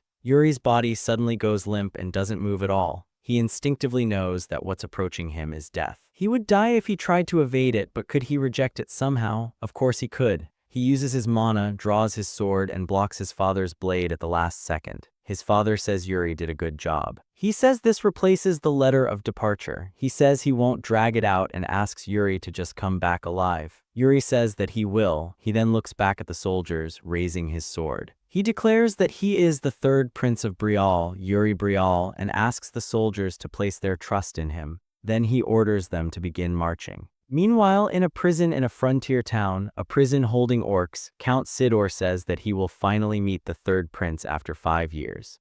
Later that evening, while everyone rests for the day, Yuri asks Sir Raymond how long they've been traveling. Sir Raymond says they've reached the edge of Count Sidor's territory and should arrive soon. After that, they'll pass through Gid and head into Balshed. Yuri asks if their current pace is good. Sir Raymond says it's perfect. Just then someone calls out to Yuri. Yuri immediately flashes back to Laurent Flander, the man who killed him in his previous life. Count Frances's eldest son approaches and kneels before Yuri, introducing himself. Yuri nervously tells him to rise. Laurent says he's wanted to tell Yuri something for a long time. Yuri asks what it is. Laurent says he admires him. Ever since hearing about what happened 5 years ago from his father, Yuri became his idol. He says Yuri raised his sword for a maid, the very code a knight must follow. Yuri is left speechless. Yuri says he's also heard a lot about Laurent from the Count and that it's nice to finally meet him. Laurent says he's the one honored to meet Yuri. Raymond announces it's time to depart again.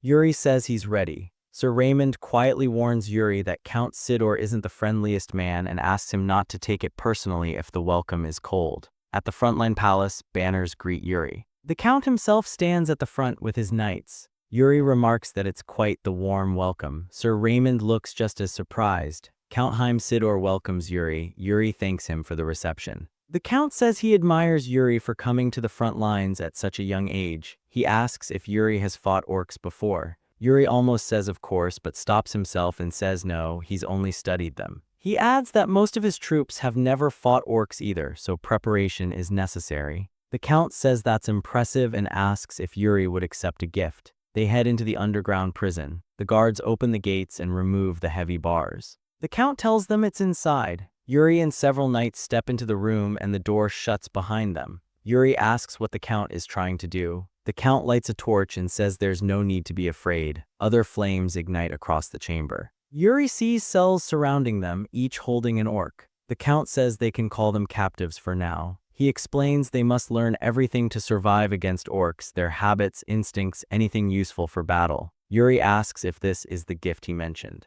The Count says it is and asks what better gift there could be before a war with orcs. Yuri thanks him, thinking the man is even crazier than expected for torturing an orc. He looks at one of his knights and asks his name. The knight says he is Simon Fesh, son of Baron Balf. Yuri asks what Simon thinks about all this. Simon says they didn't need to go this far, it feels excessive for a prisoner of war. Yuri says he may think that for now and asks the Count to open one of the cages. The Count agrees. Yuri tells Simon this is real combat. The orc that had been crouching steps out. Simon prepares to fight. The orc suddenly screams and repeatedly smashes its head into the floor. Simon becomes confused and starts to pity it. He says he absolutely won't fight a helpless prisoner like this. The orc suddenly pounces and slams into his head, denting his armor. The other knights rush to help. The orc grabs Simon as a hostage. The knights prepare for combat, but the Count tells them to relax, saying most of the orc's tendons were already cut. He tells Yuri this is how orcs fight. He says that if you give them an inch, they'll take a mile. The knights urge Yuri to save Simon quickly. Count Sidor repeats that Simon won't die since the orc's tendons are nearly cut in half. The orc starts shouting something in its own tongue. Yuri asks if it's trying to make demands. The Count says he'll call an interpreter. A man named Cory arrives, catching Yuri's interest. Cory listens carefully, then translates. The orc says that if the knights do lower their weapons right now, it will break Simon's bones one by one. Yuri calls Hernando, saying it's his turn. Hernando steps forward calmly and says he understands. He casts a spell attempting to restrain the orc. He tells Yuri this is his chance. Yuri says Hernando did well, then rushes in, grabs Simon, and pulls him back to safety in one swift motion. The orc starts screaming again. Yuri asks the Count if this isn't an ordinary one. The Count confirms it. He says that although the orc is smaller than the others, it has plenty of battlefield experience. He adds that when they captured it, it was eating knights alive. Jard curses at the orc, saying he'll kill it himself. Yuri tells him to calm down. He says he isn't scolding him, but tells him to look behind the orc. All the other orcs are watching, waiting for an opening. It's not that this one is especially smart. There will be far worse ones out on the plains. Yuri tells Jard to focus on his training and learn how to properly kill orcs.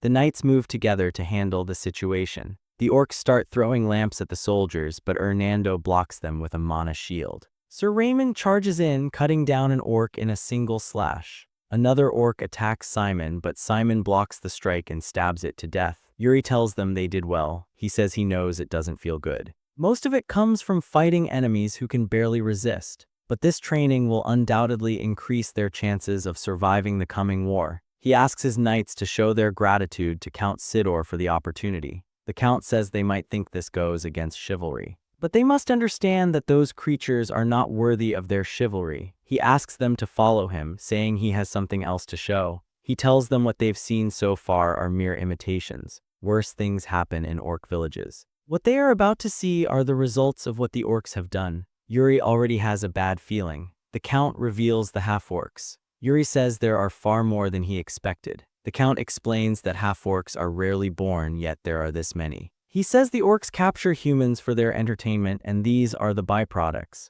Yuri asks if the Count loathes the orcs. The Count says he does, and he will until the day he dies. Yuri notices how quiet the Count becomes, as if he has grown used to this atrocity. Everyone has their archenemy. For Yuri, it's the Empire. For Count Sidor, it's the orcs. Yuri had heard that the Count once retrieved his son's body from an orc village. It seems he never forgot what he saw that day, just like Yuri can't forget the fall of his kingdom. The next day, as Yuri prepares to depart, the Count asks him to take Cory along. Yuri asks if he means the interpreter. Cory introduces himself properly. Yuri says that being able to speak the orc tongue is a rare and valuable talent. Cory says there's something he needs to explain about himself, but Yuri stops him, saying he already knows. He tells Cory not to worry about what's on his mind. Yuri hands him a horn, saying it's a token of goodwill for their future cooperation. Cory says he doesn't deserve something so precious. Yuri turns to Sir Raymond and asks if it's all borderlands from here on. Raymond says it is. There may be a fair number of bandits, but they don't need to worry about an ambush. Yuri says that's not right. Bandits, just like orcs, are a threat to the borders. He says they need to wipe them out completely. Meanwhile, deep in the forests of the borderlands, a group of merchants are surrounded by bandits, and they are slaughtered. While on the move, Yuri glances back at Cory. He knows the platoon will get noisy once they realize Cory is a half-orc. Since he assigned Hernando as Cory's retainer, he figures Hernando can handle the situation. Looking down at the map, Yuri calls Jard forward. Jard asks what's going on. Yuri tells him that from now on, he'll be in charge of reconnaissance. He says he'll mark locations on the map for Jard to investigate and report back on. Jard asks if those are the areas where bandits are supposed to be. He wonders if the bandits will just run once the knights track them down. He asks if Yuri is sure about this plan. Yuri says they'll chase them down no matter what since they harmed merchants in the borderlands. He asks if Jard isn't confident in himself. He says this isn't what he expected from a talented man like Jard. The other soldiers are too nervous for this job. He himself is just a young and inexperienced prince. Meanwhile, Jard is a genius with the sword, someone who can't even relate to average people. Jard runs off, saying he'll be back soon. Raymond steps forward and says it seems Yuri really cherishes Jard. Yuri says cherish is a bit much. He just happens to keep Jard close. Then he asks Raymond if he can ask him a boring question. Raymond tells him to go ahead. Yuri asks what Raymond's reason for fighting is. Raymond admits he hasn't heard that question in a long time. The only answer he can give is an old one. He fights for the safety of Breaal. Yuri thinks that's not a bad answer. He tells the platoon to maintain their marching speed and says he'll go check on Jard. Yuri rides ahead to catch up. In the forest near the bandits' camp, one of the bandits is tied up. Yuri kicks him and tells him to stay quiet. He pulls out a knife and says the bandit should at least know how to value his life. Jard reports that he found the bandits' camp. It's right in front of them. Yuri asks if Jard is saying this guy was alone, handling reconnaissance by himself, not even in a pair. Yuri asks the bandit if it's true his boss sent him alone. The bandit says it's true. He claims he's just a rookie and doesn't know much. Yuri notices a shiny necklace on him and reaches for it. He pulls it off and asks what it is. Is it his? The bandit says no. His boss gave it to him and told him to keep it on while on patrol. Yuri draws his sword and says it looks like an artifact. He asks what kind of magic is embedded in it. The bandit insists he truly doesn't know anything. Yuri asks if that's really the case and whether he needs help remembering. He says he'll just capture the boss himself and ask him directly. Later that evening, Jard reports that the forces have been deployed along all escape routes, just as Yuri ordered. Yuri says that if they stir things up from the inside, the bandits will get caught on their own. Jard wonders what that even means. Yuri says they should move now, since being late means getting nothing. He suddenly charges forward, catching Jard off guard. Jard shouts that going alone is too dangerous. Yuri rides ahead, telling his soldiers to charge. The bandits hear the thunder of hooves and wonder what's happening. They look up and see Yuri landing right in their camp on horseback. He says it's nice to see bandits. By the time Jard and the other knights arrive, Yuri has already taken them down. He's sitting on top of the bandit leader. Jard asks why Yuri always has to do something so reckless. Yuri asks why they didn't just follow him instead of complaining now. He asks Raymond if any bandits escaped.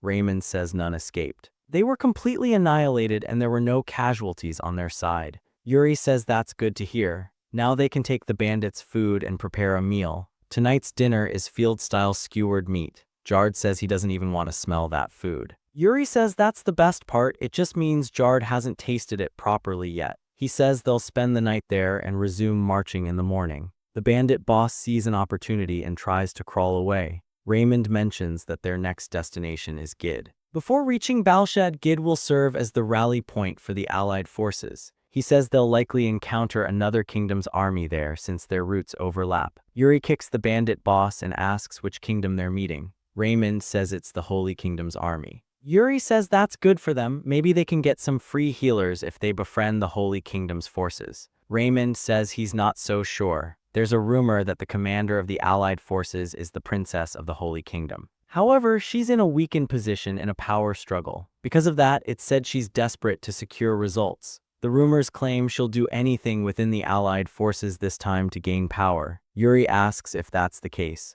Raymond asks if he wants him to investigate further. Yuri says there's no need, he'll meet her in person soon anyway. The Allied Forces assembly point, Balshad, has a midpoint stop at Gid, the city responsible for supplying provisions this time. Raymond warns they could even be executed if they cause trouble in Gid. If they violate the city's rules, it will be handled under military law. Since it's an independent region, they must follow its regulations while inside. Yuri says he understands and tells Raymond to educate the soldiers properly. Yuri's army camps outside the city to maintain discipline while Yuri goes ahead to meet the city lord. The lord welcomes Yuri. Yuri thanks him for the reception and says he represents Breaal, expressing gratitude for Gid's cooperation. The lord says no thanks are needed, he'll support the allied forces fully. He adds that the king of Breaal made great contributions against the orcs in his youth and now his son stands here. The orcs must be trembling. Yuri says he'll try to live up to those expectations.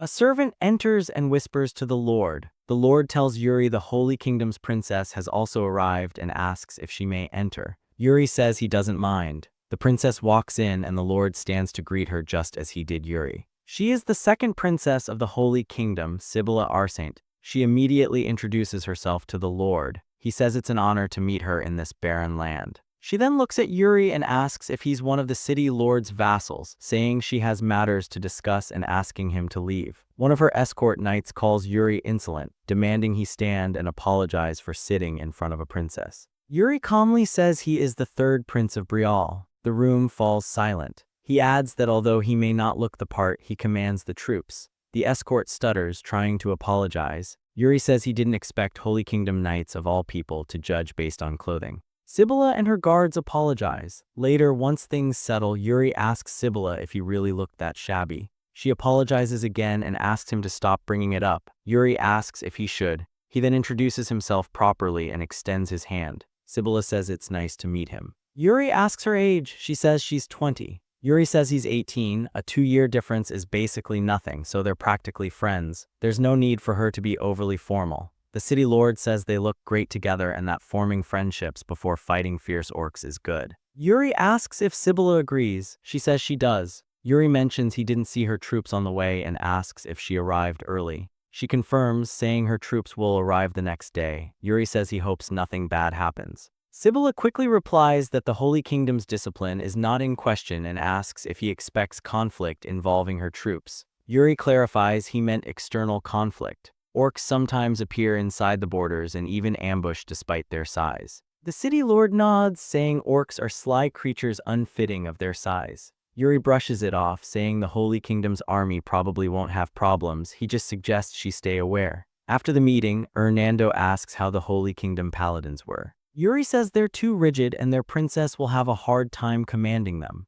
Hernando asks if Yuri at least likes the princess, noticing his concern. Yuri says she's fine, then asks if Hernando is sure the artifact they found came from this place. Hernando says he's certain this is the only nearby place selling such items. Yuri says the bandit captain claimed the pendant could lure orcs. More precisely, they go berserk and charge the wearer once they sense its aura, like a drug for war. Yuri says that's strange for an artifact. Hernando says it's too crude to even be called a proper artifact and likely won't perform well. The shopkeeper tells them to leave if they aren't buying anything. Hernando says there are no similar items left and wonders if the bandits bought them all. Yuri says that's unfortunate. Hernando suddenly points at Brial soldiers nearby, saying it looks like gambling is happening in the bar. Yuri asks if his soldiers are gambling behind his back. He says he can't just watch that happen, they need discipline. Hernando agrees. Elsewhere, a paladin asks Sibylla if she spoke with the Lord. She says she did.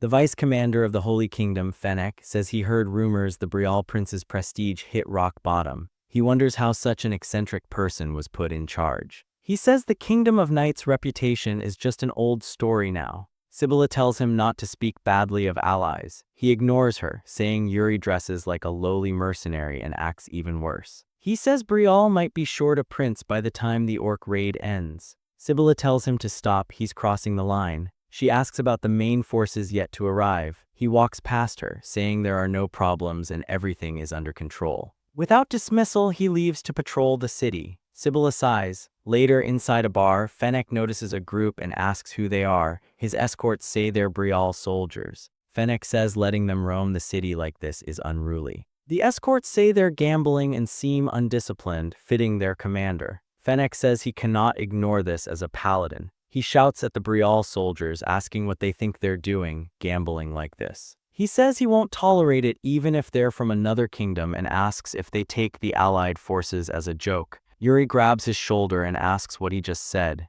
Yuri asks his name. Fennec pushes Yuri's hand away and says Yuri's soldiers' attitude harms not only Yuri, but the soldiers themselves. He adds that Yuri still doesn't understand they must hold swords in their hands, not cards. He says he can't even tell if Yuri has ever wielded a proper sword before. Yuri laughs for a second, then says he only asked for Fennec's name and asks if the Holy Kingdom's military has no ranks or order. Fennec is about to protest, but Sibylla arrives and asks what is going on. She asks if Fennec wasn't supposed to be on patrol and what he is doing here. Fennec apologizes to her and she orders him outside. He leaves, glaring at her. Sibylla apologizes to Yuri instead. Yuri says there is no need for her to apologize and that it's difficult to keep all subordinates under control. Sibylla says she will repay the debt another time. Yuri tells her she is welcome to. After she leaves, Yuri understands what Raymond meant, saying Sibylla is in a weakened position in the power struggle. He turns around, saying it is none of his business. He then asks if the others are ready for the next game. One soldier says it is his turn, and Yuri says he likes the confidence. Meanwhile, outside, Fennec clicks his tongue and asks if Sibylla has already befriended the Prince of Brial. Sibylla asks if that is really the problem right now. Fennec says he already told her about Yuri's lack of elegance, but they are interrupted by a soldier on horseback. The worn-out soldier apologizes for his disrespect and reports an urgent message from the main forces. Sibylla asks what happened. The soldier reports the main forces were attacked by orcs. As Sibylla prepares to leave, the city lord asks if she is departing immediately. He says his words may sound inappropriate, but suggests she requests support from the Brials. Sibylla considers it. The city lord says it would minimize damage to the allied forces and is the best course of action. Fennec tells the city lord to stop spouting nonsense. He says the Holy Kingdom will handle its own matters and asks if the city lord is implying they would lose to lowly orcs. The city lord says he only had good intentions. Sibylla says it is fine, she understands his worries and everything will end without concern. She appreciates his thoughts, then orders her soldiers to move and they disappear into the plains. One of the city lord's soldiers comments that the Holy Kingdom fellows are quite stubborn. The city lord agrees, especially that vice commander. He says it cannot be helped and asks the soldier to go see Yuri at the Brial army camp. The soldier acknowledges. The city lord urges him to hurry since there is little time. Yuri receives the message and Raymond asks what it is. Yuri says the Holy Kingdom's main forces were attacked by orcs, and as a member of the allied forces, the city lord requested help annihilating the orcs nearby. Raymond asks if the Holy Kingdom should not be the one requesting help instead. Yuri says someone must be stubborn and tells Raymond to prepare to head out. Raymond says he will do so at once. Yuri asks the messenger's name. The soldier says his name is Roy. Yuri tells Roy to go to the bar next to the Talisman Market and call the Breakup Knights, saying they will all rush out if told Yuri will only accept the first 10.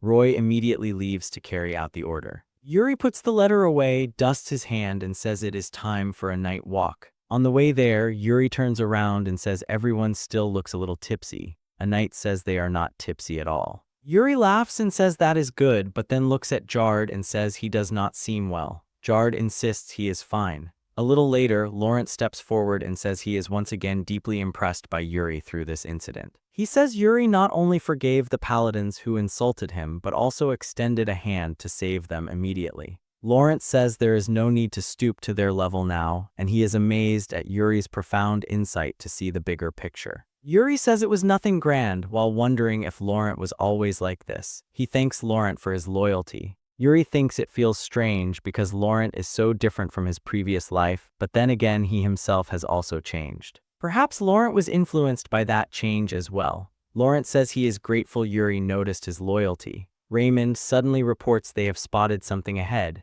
Someone informs them they are the Holy Kingdom's paladins. Yuri tells his men this will be their first real battle against orcs. From now on, he will enter the battlefield before anyone else and be the last to leave. His first command to his soldiers is simple: do not die on him. A few minutes earlier, before the paladins engaged in combat, Sibylla wonders if she was careless. She never expected the main forces to be attacked, then remembers Yuri warned her beforehand. She thinks she should have been more careful. She looks across the battlefield and calls out that the main forces are still fighting. She thanks the gods when she sees their flag still standing. Sibylla tells Fennec she will charge straight ahead and strike the enemy commander at once. Fennec orders the paladins to advance. They pick up speed. Sibylla begins chanting holy magic, covering herself and her horse to accelerate, but they fail to notice an artifact on the ground ahead. It lights up as they approach, a magic circle forms, and the ground collapses. Sibylla shouts it is a trap, but it is too late. They fall into the pit. She raises her hand to block the light, remembering when she first awakened holy magic as a child. Everyone praised her warmly, making her want to live up to their expectations, so she devoted herself to swordsmanship. But when her blade first defeated her brothers, she realized she made a grave mistake. It was the wrong choice. Her brother later declared her deployment with the Allied forces was a revelation from God. In truth, he felt threatened she might take the throne, so he pushed her onto the battlefield. She struggles to stand and calls her brother's revelation nonsense, saying he just wanted her to die here. The paladins cough and slowly rise. She tells them to pull themselves together, then notices black liquid covering them. She asks if it is oil. She looks up and sees orcs along the ledge holding torches. The orcs prepare to throw fire down. Sibylla wonders what she is supposed to do. First an ambush on the main forces, now an incendiary attack. Nausea rises as she questions what she worked so hard for all this time. Then Yuri calls out to her as orc heads begin rolling. He tells her to open her eyes, asking if it is really so hard to ask for help and whether she is all right. Later, ropes are lowered for the trapped paladins. Yuri offers Sibylla his hand and helps her up. She thanks him, saying she owes him one. Yuri replies it was nothing. Fennec calls to Yuri and apologizes for his rudeness at the bar, saying he will never forget Yuri's grace until the day he dies. Sibylla wonders if she truly just heard Fennec apologize. Yuri laughs, accepts the apology, and says next time if Breakup is in trouble he hopes the Holy Kingdom will come help them. His attention returns to the battlefield. The battle still rages, but an orc blows a horn and the orcs begin retreating. Yuri says they are backing off because they failed to annihilate the paladins. He orders the soldiers to chase them down and not let a single one escape alive. Then Yuri notices a strange flag, something he was warned about, an orc standard bearer Orcful. Yuri steps in front of Sibylla. The Orcful draws its bow and fires. The arrow flies toward him at incredible speed. Yuri cuts it in half. He says it seems the orc commander is angry because of him and he should answer the taunt.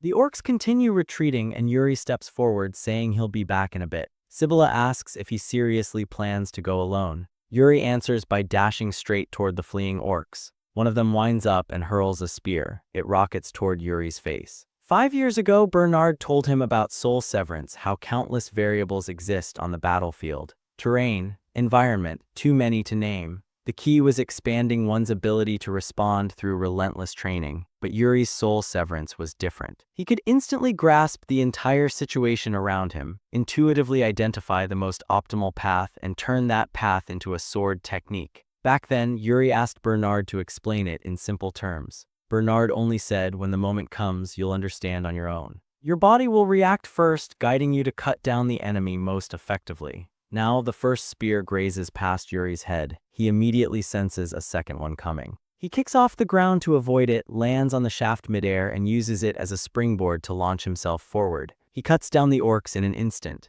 More footsteps thunder behind him, 3 orcs charging at once. A 3-on-1 is dangerous, even for him. But it has been a long time since he last stood on a battlefield, and there's no way he's letting this opportunity slip. Then he sees them, faint lines across his enemies' bodies, the most optimal paths for his blade. He follows the first line and kills the first orc. Without hesitation, he traces the next paths, slicing through the remaining 2 in a single flowing motion. Yuri thinks his body still isn't fully keeping up with his thoughts, but for now, this is enough. He scans the ground, grabs a spear, and shouts, Orkvul, drawing the commander's attention. He grips the spear and hurls it with full force. Orkvul chooses to take it head-on, raising his axes, but the spear doesn't aim for him. It slams into the flag he carries. The banner snaps. The surrounding orcs turn toward Orkvul, staring at the broken standard. Orkvul shouts something in their language. Yuri braces himself, expecting them to charge him all at once. But the orcs hesitate. They have clearly decided that further losses aren't worth it.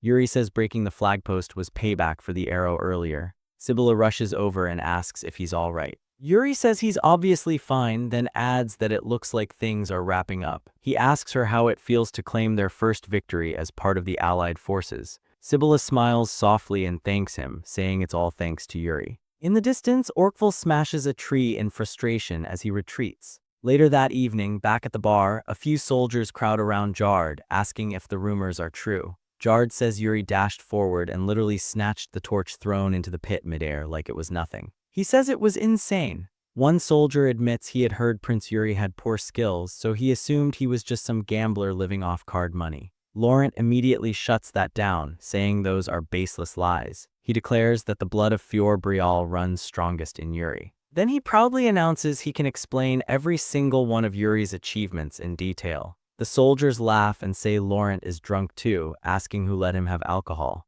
Nearby, Asuna watches quietly. She thinks Yuri is too strange to be just royalty. He saw through the assassination technique she hid her entire life, and now he walked alone into the middle of a battlefield without hesitation. No matter the task, he always seems several steps ahead. Sometimes, she even feels like he knows the future. She calls over the innkeeper and says she's looking for someone. The innkeeper asks who. She describes a man with dark brown hair, a sword at his waist, and exceptional sword skills. The innkeeper says that's not much to go on. Asuna adds that the man wasn't fluent in the continental languages and likely had an accent. The innkeeper's expression changes. He says he's not sure about the brown hair, but he remembers someone with an awkward accent. The man ordered risotto with no spices and asked for directions to Balshad. Asuna nods, understanding, and hands him a silver coin, thanking him for the information. The innkeeper says he didn't expect a reward, but if she insists, he'll take it, practically drooling over the coin.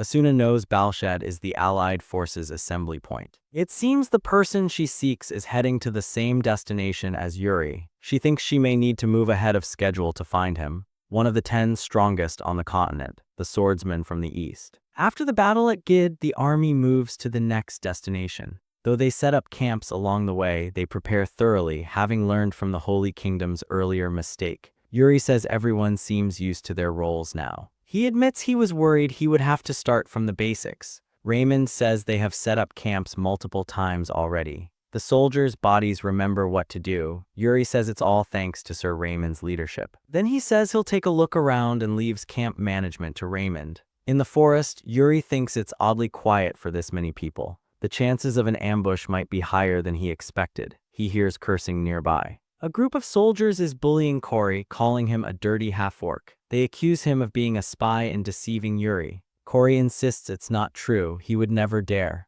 One soldier yanks off Cory's arm guard, accusing him of stealing it. Cory says he didn't steal anything and asks for it back. The soldier says he'll destroy it. Yuri steps out, asking what they're doing while everyone else is working to set up camp. The soldier starts to justify himself, saying Cory is half-orc. Yuri cuts him off, saying they don't seem to understand what he just said. He asks if they want him to repeat himself. Then he tells them to get lost. They immediately apologize and run off. Yuri asks Cory if he's all right. Corey thanks him and picks up his arm guard. Yuri sits beside him and asks if he wants him to formally punish the soldiers. Corey says there's no need. People love beautiful things and hate ugly ones, it's only natural. Even if Yuri protects him now, it would only bring temporary comfort and push him further from his dream. Yuri asks what that dream is. Corey says he just wants to live among people after earning their recognition. Yuri thinks that's a difficult dream. For now, Corey can stay among the soldiers as an orc language interpreter. But once the raid ends, no one knows what will happen.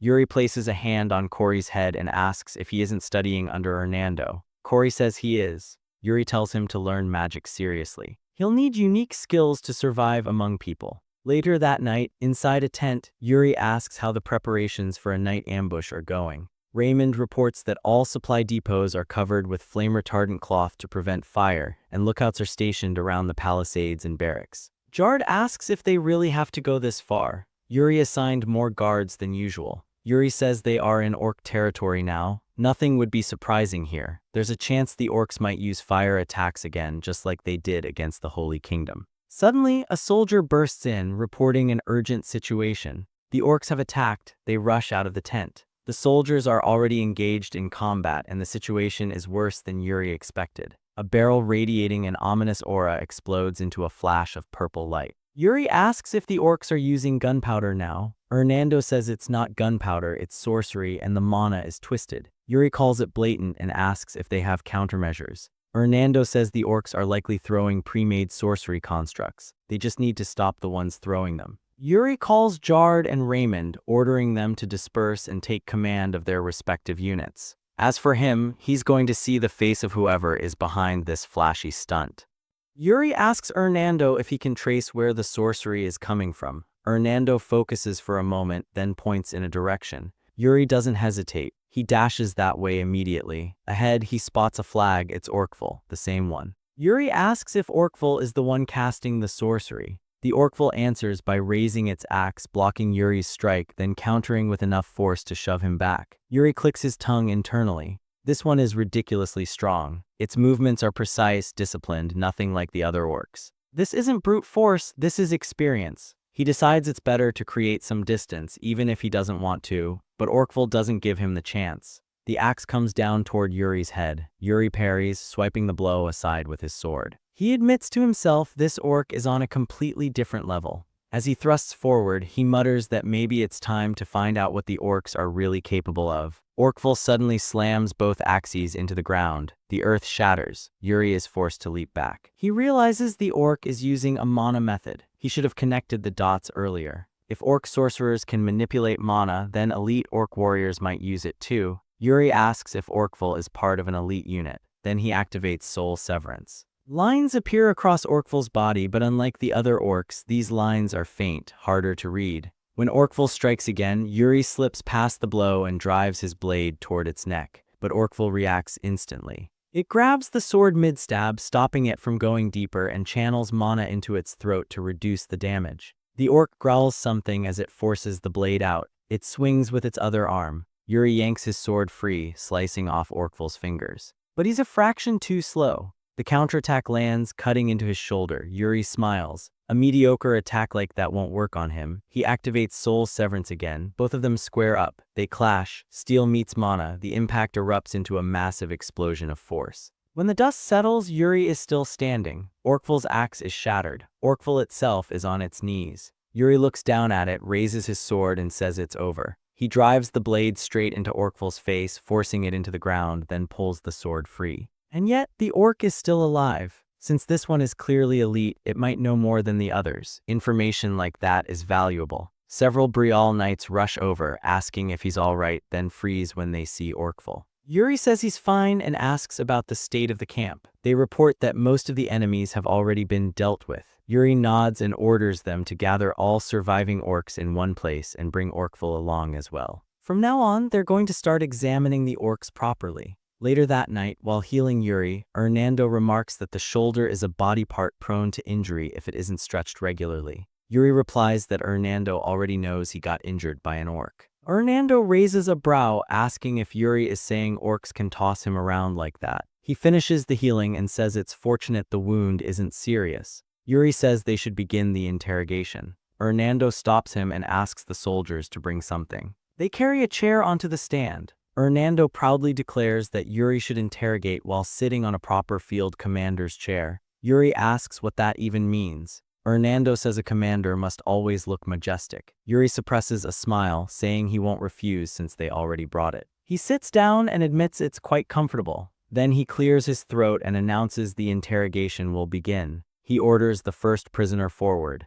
The first orc's face is shoved into the fire, screaming as it burns to death. Yuri calmly tells the remaining orcs they will only get one chance to answer properly. He asks who ordered the night ambush. The next orc starts shouting. Cory moves to translate, but Yuri stops him, saying he can tell the orc is just insulting him. He tells Jard to proceed. Jard grabs the orc and forces its head into the flames. The screams send fear through the others. As the burning orc writhes on the ground, Yuri says he will only ask each of them once. His knife flies. He adds that depending on their answer, he may grant them a painless death. The knife pierces the burning orc's heart, killing it instantly. Yuri tells Jard to move the body aside and bring the next one. The next orc speaks. Yuri asks Cory to translate. Cory explains the orc claims to know nothing. They were only foot soldiers. The one who ordered them was Orkful. The orc begs to be spared and asks them to punish Orkful instead. Yuri says he can see its desire to survive. He walks to Orkful and asks if this was ordered by Okua. The knights glance at each other, wondering who Okua is.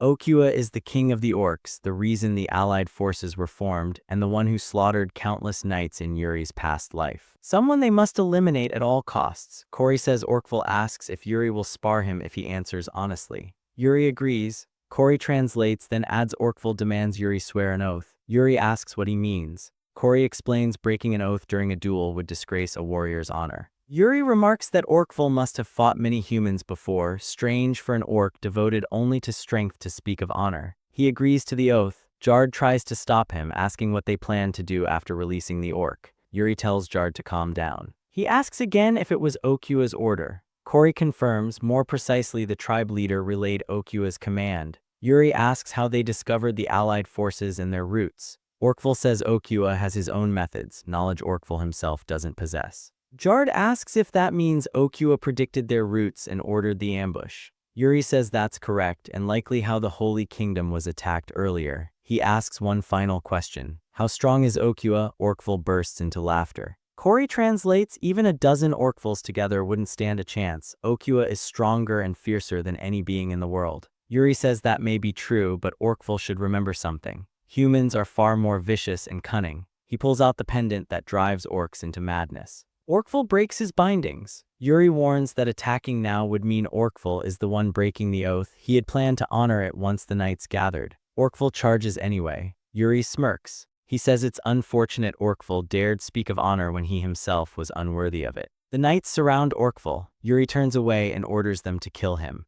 Later, inside the field hospital, wounded soldiers groan and beg for help. A priest heals them, reassuring everyone it will be all right. Someone calls him to the other side. He answers that he's on his way. His name is German, a priest from Breakup. Hernando and Cory enter the tent, asking him to handle the other patients while Hernando manages this side. German thanks him. Cory says he brought water. The priest thanks him and asks him to step back while blessing it. Cory watches in awe as the water turns into holy water. The priest tells him to use it to clean wounds, explaining the holy water will wash away the toxic aura. He's called again and rushes off. Cory finds it fascinating. Once the priest used magic, the patient's pained expressions quickly calmed. He wonders if this is real magic. By dawn, everyone is treated and they rest outside. Hernando says they managed to stabilize the situation somewhat. The priest thanks Hernando for helping. Hernando adds Cory did well too. Cory says he barely did anything. The priest says they were fortunate the damage wasn't worse.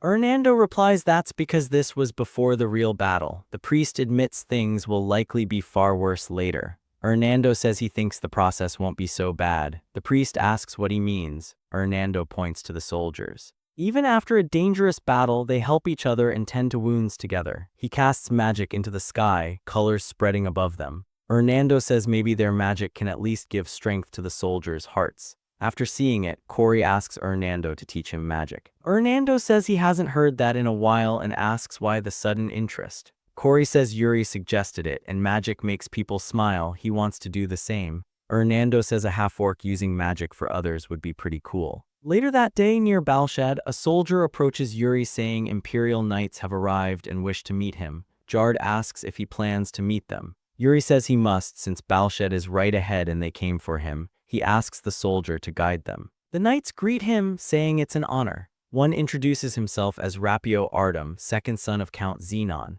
Yuri welcomes them and asks if the Empire reached Balshad first. Rapio says they're the advance party and confirmed orcs near Balshad, so they came to warn nearby units. Yuri notices the man behind Rapio and asks about him. The knight apologizes for not greeting earlier, saying he currently lacks the honor of knighthood. Yuri recognizes him, a symbol of a past he would rather forget. Graham Heartfall. Graham says he lost his title. In Yuri's past life, he once had to beg Graham for mercy just to survive. Yuri greets him politely. Graham asks him not to use honorifics since he is no longer a knight. Yuri asks if he is serving in the war without a title. Graham admits it's embarrassing. Rapio says Graham did nothing wrong, he simply had bad seniors. Graham tells Rapio that's enough. Rapio asks if he said anything wrong, saying no knight is more renowned than Graham. Yuri had heard Graham lost his title but didn't expect to meet him here. The most upright knight he once knew now doubts his own worth. Yuri says he has heard many stories about him.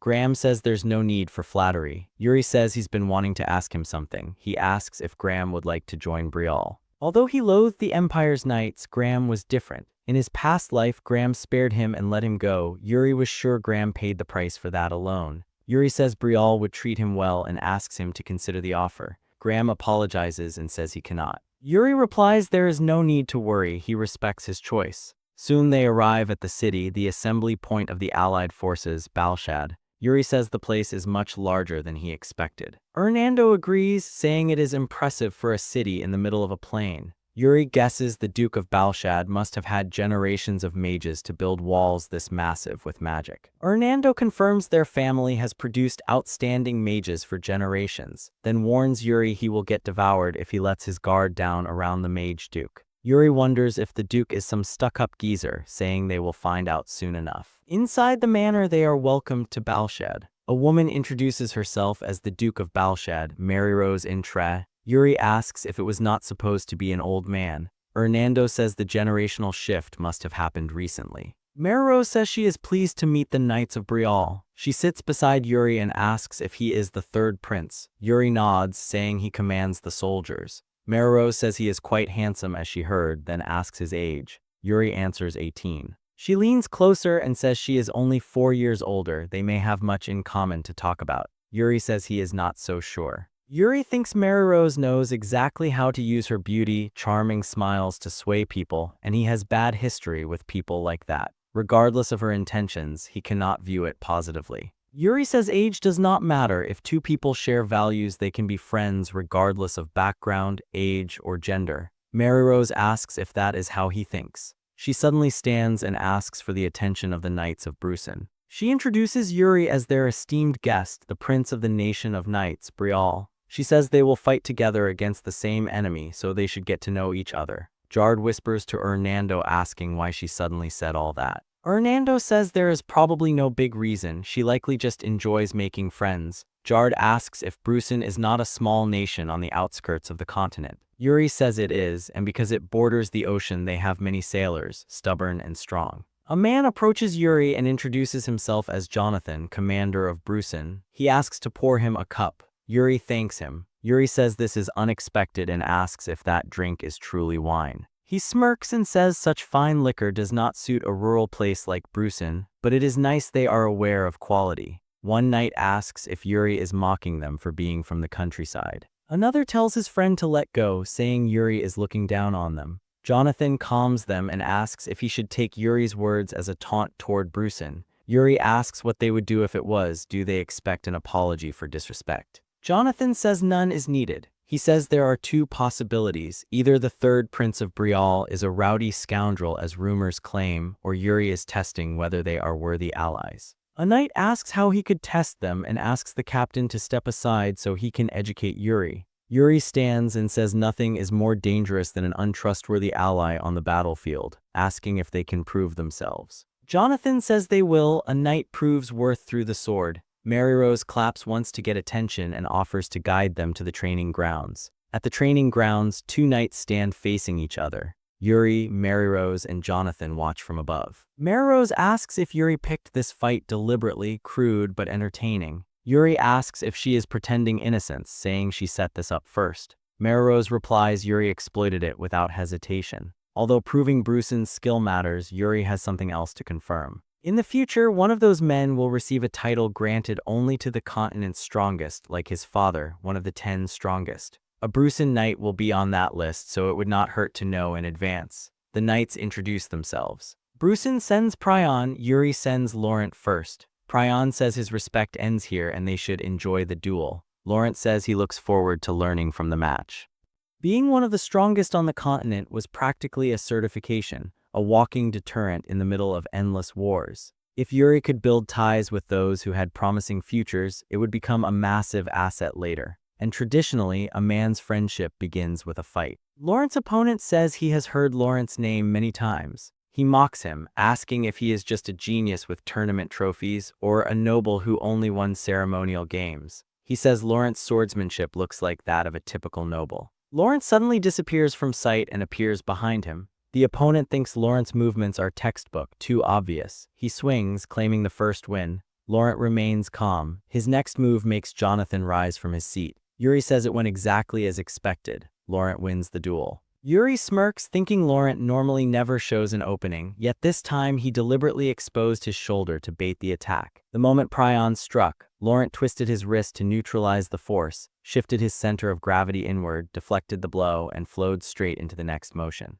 The Bruson knight fought well. An average knight would have hidden their weakness first before reacting to that speed. But Laurent's precision in reading attacks and forming the most efficient line of offense was on another level. The opponent admits defeat and praises Laurent's skill. Laurent replies he also had a great fight. The knights applaud. Jonathan says this is expected from Breakup, the nation of knights, and that Laurent's skill is impressive for his age. Yuri says compliments are unnecessary. Bruson's knights are excellent too. He notes the score is now 1-0 and asks if they will continue. Jonathan agrees and calls Jose. A man carrying a massive greatsword steps forward. Yuri comments that Jose looks strong while Maryrose openly admires his muscles. Jose says he is ready. Jonathan introduces him as the strongest knight in their unit, a man aiming to be Bruson's strongest. Yuri thinks he found the person he was looking for and tells Jard to step forward. Jard asks if Yuri is sure. Yuri just yells at him to go. Jard walks out with a deep sigh. Jose says he looks forward to the duel. Jard replies he does too, even though he clearly does not.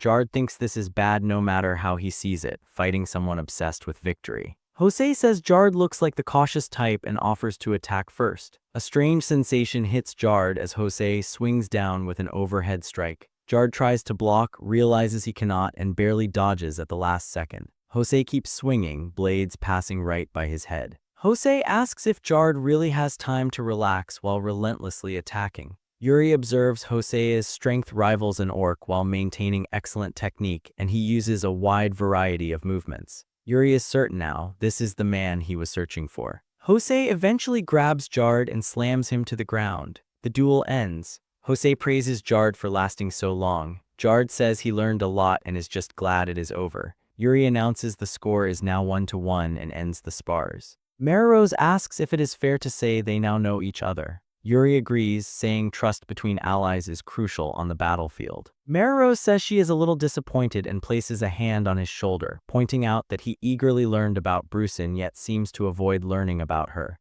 When he does not respond, she asks if he is listening, slightly blushing. Yuri stares back with a completely unamused face. Jonathan asks if the Mage Duke did not promise to show her office. She turns and says she did. Jonathan asks if she can guide them now since many are curious. She agrees and invites Yuri too. Yuri says he has duties with his knight order and tells them to enjoy themselves before running off, leaving her annoyed. She complains that Yuri is too frustrating. Not long after, all allied forces arrive at Balshad, and news spreads that even the Empire's supreme commander has come. Every force begins measuring each other's strength except Brial. Hernando asks if Yuri is sure about only focusing on training. Yuri confirms it. Hernando says other commanders are already sharing strategies and forming alliances. Yuri says those are half-baked alliances. Only the strongest from each nation gathered here, there is no way their pride stays modest. Everyone believes they are the strongest. Words alone will solve nothing. The only solution is to show skill. He turns and asks if his opponent is ready to spar. Lawrence says he likes the idea and is honored.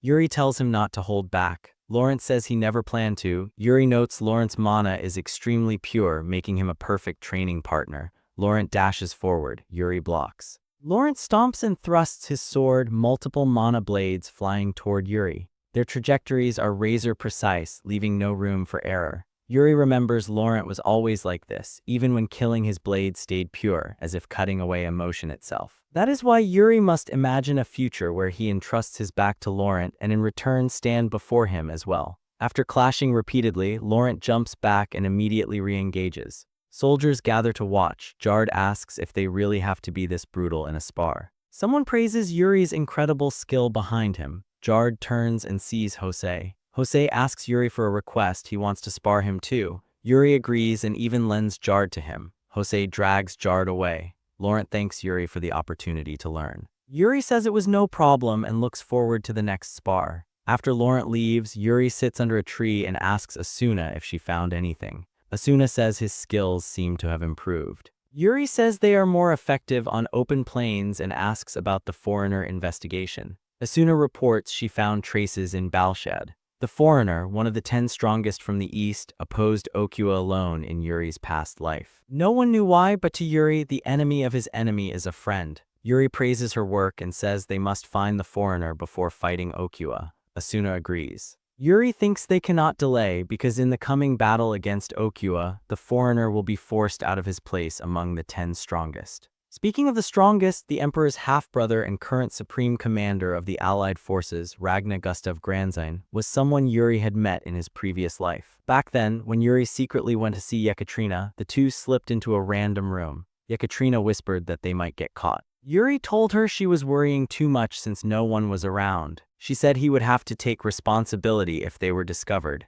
Just as they leaned in to kiss, a voice told them to find another room. Ragnar stood there. Yakatrina called him uncle and Yuri immediately understood who he was. Ragnar told them to stop making a fuss because it was annoying. He stepped closer and said he had something to ask Yuri. He asked if Yuri truly liked his niece, even though Yuri looked far too ordinary for her. Yuri answered that he did. Ragnar simply turned away, saying the two of them would manage on their own. Even from that brief encounter, Yuri could tell Ragnar was someone extraordinary. Now, inside Balshad's castle conference room, everyone was talking about Ragnar. They said he was not someone people like them could easily meet, and this was a perfect chance to build ties with imperial royalty. Even in wartime, they were busy playing politics. Ragnar suddenly spoke, saying how fortunate it was that everyone seemed to be enjoying themselves. Yuri wondered when he even entered. Ragnar took the top seat and said it would be troublesome if they relaxed any further. He began by declaring he hated cowards the most.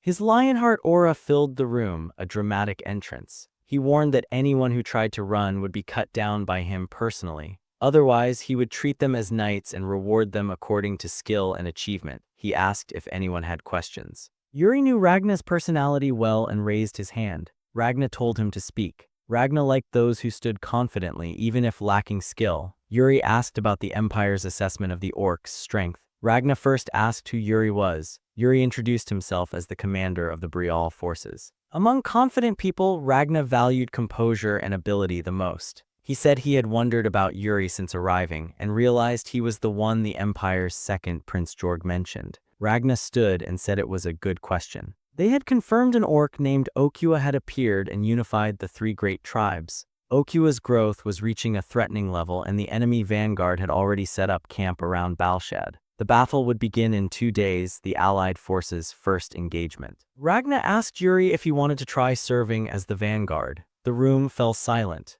Yuri took a deep breath and accepted, saying he would gladly stand at the front. Later that evening at the military camp, Yuri sat by the fire. Marrose approached and asked what he was thinking about so seriously. Yuri asked why she came to the camp. She said he had won the coveted vanguard position so splendidly that she grew curious, especially since he did not look particularly impressive. Yuri replied she seemed overly interested in him. She said it could not be helped since he never gave her a chance to know him. The lives of Balshad's citizens were at stake, and she could not blindly trust anyone without understanding them. She asked for a serious answer instead of that worried expression, promising to assist him in battle if he did. Yuri asked how she planned to help. She reminded him she was the Mage Duke and claimed she would be more useful than Hernando on the plains. Yuri stared into the fire and said there would be casualties. He stood, explaining the vanguard was the most visible place and where the most soldiers died. The people eating and talking beside them now would become cold corpses because of his decision.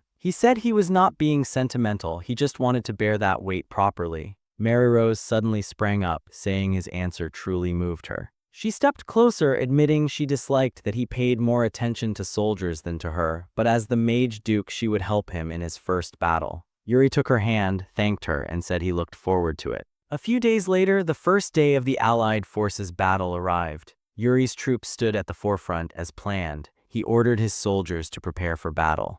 Ragna announces that it is time for the vanguard to move out, then asks why the Mage Duke is present. Mary Rose replies that she was asked to do something. Ragna asks what she means. She says the Prince of Breaal requested her assistance. Yuri steps forward and asks if everyone is ready, then orders the charge against the orcs. Ragna watches as Yuri leads from the very front. He thinks it is reckless, the kind of move that could get a commander killed. Mary Rose asks the Supreme Commander to excuse her for a moment and begins casting fire magic. She says this is what Yuri asked her to do, forming a massive fireball and launching it toward the enemy front lines. Ragna says it is too close, at this rate their own soldiers will be caught in it. Mary Rose calmly replies that was exactly Yuri's request. Yuri cuts down several orcs and waits for the fire to land. Just before impact, he casts water magic, covering his own soldiers in a protective layer and tells them to push through the flames. Ragna watches closely to see how it unfolds.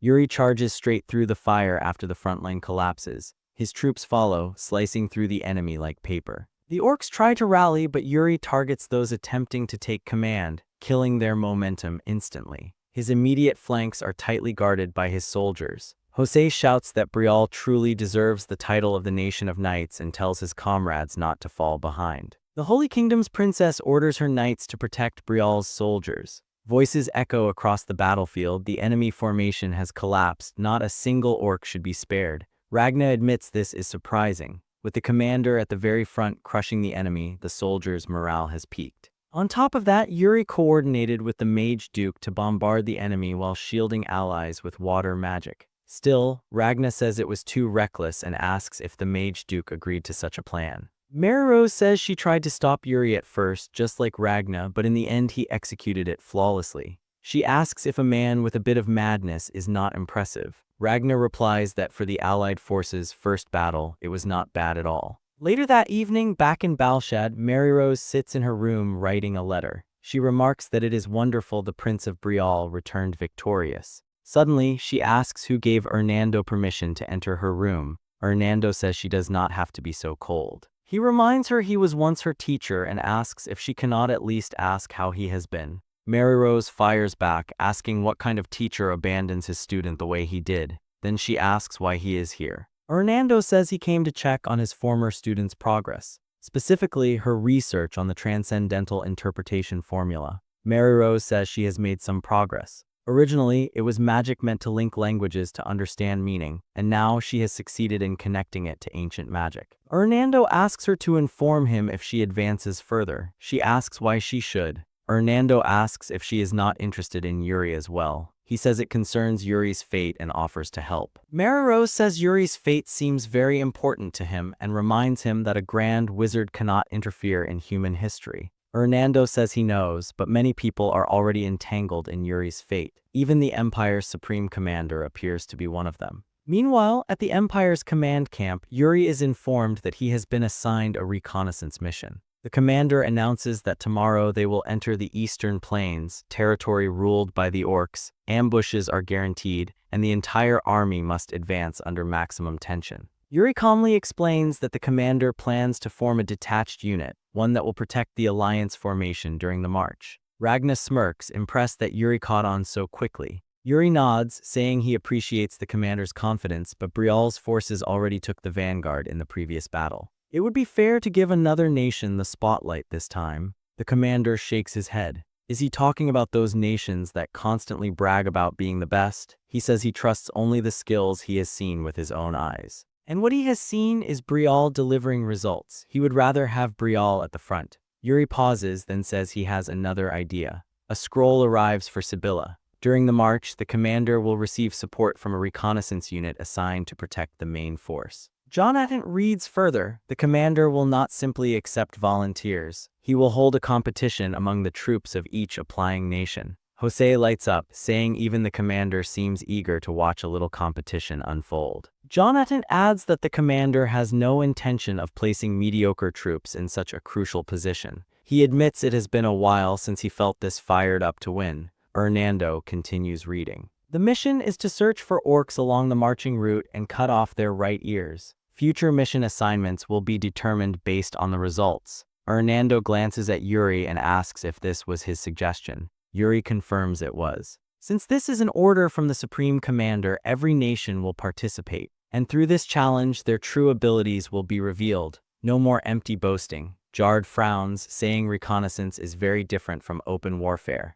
Breakup does not even specialize in it. Yuri answers calmly that it will be fine. He has a method. The Supreme Commander addresses them all. The main forces will advance toward the plains. The participating nations must move ahead, track down the orcs, and eliminate them. Whichever nation brings back the most right ears will receive priority in future missions. He flips the hourglass. Begin. Every leader turns to their soldiers, orders snapping through the air as preparations begin. One of the Empire's knights mutters that the Supreme Commander seems to rely heavily on the Prince of Breakup. Ragna chuckles, asking if it is that obvious. He admits Yuri has caught his eye, despite being so young. If Yuri produces similar results again, Ragna might actually start liking the guy. Jard approaches Yuri and asks if he has a plan for the competition. Yuri replies simply, "First, they need to find some orcs." Jard sighs, saying finding them is not the hard part. Yuri laughs lightly, saying it is fine, he has a method. Suddenly, a soldier shouts, "Orcs spotted, northeast direction."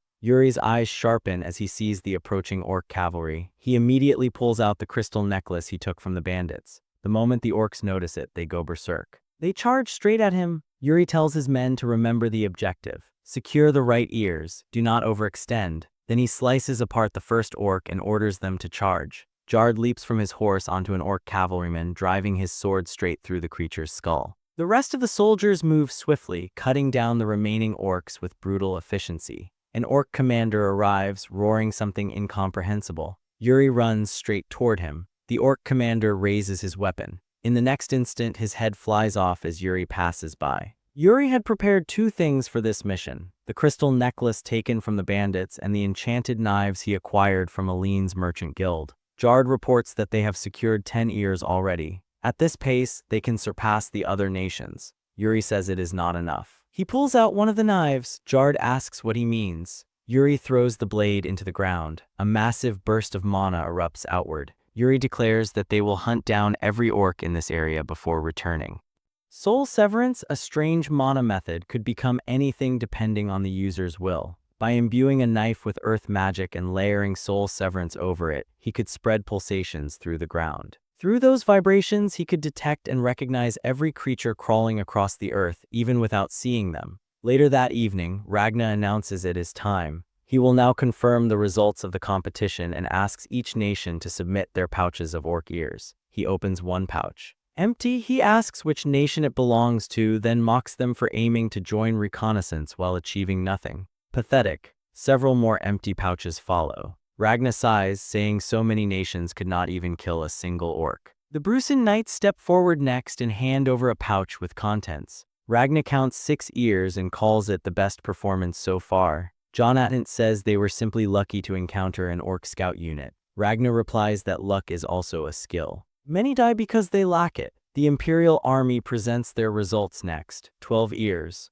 Ragna comments that it is acceptable. Jonathan expected them to be strong, but even then, they gathered twice as many ears despite leaving an hour later. At this rate, the Empire would openly treat everyone else as decoys. Ragna tells them not to be discouraged. The important part is what they achieve from here onward. He asks if that is all. A knight says there is still one more. Yuri steps forward and drops a pouch overflowing with orc ears. The entire room freezes. Ragna asks what his secret was. Yuri simply answers that it was nothing special, his knights just worked hard. Later that night, Jard is handling logistics when knights from other nations deliberately bump into him and walk away glaring. He wonders what their problem is and reports to Yuri that other knights have been picking fights lately. People are talking behind their backs and not in a friendly way. Yuri says it cannot be helped. They became the center of attention after earning the reconnaissance role. They are probably jealous. He tells Jard to just enjoy it. Things will work out. More importantly, they captured the orc sorcerer. Yuri asks if Corey learned anything.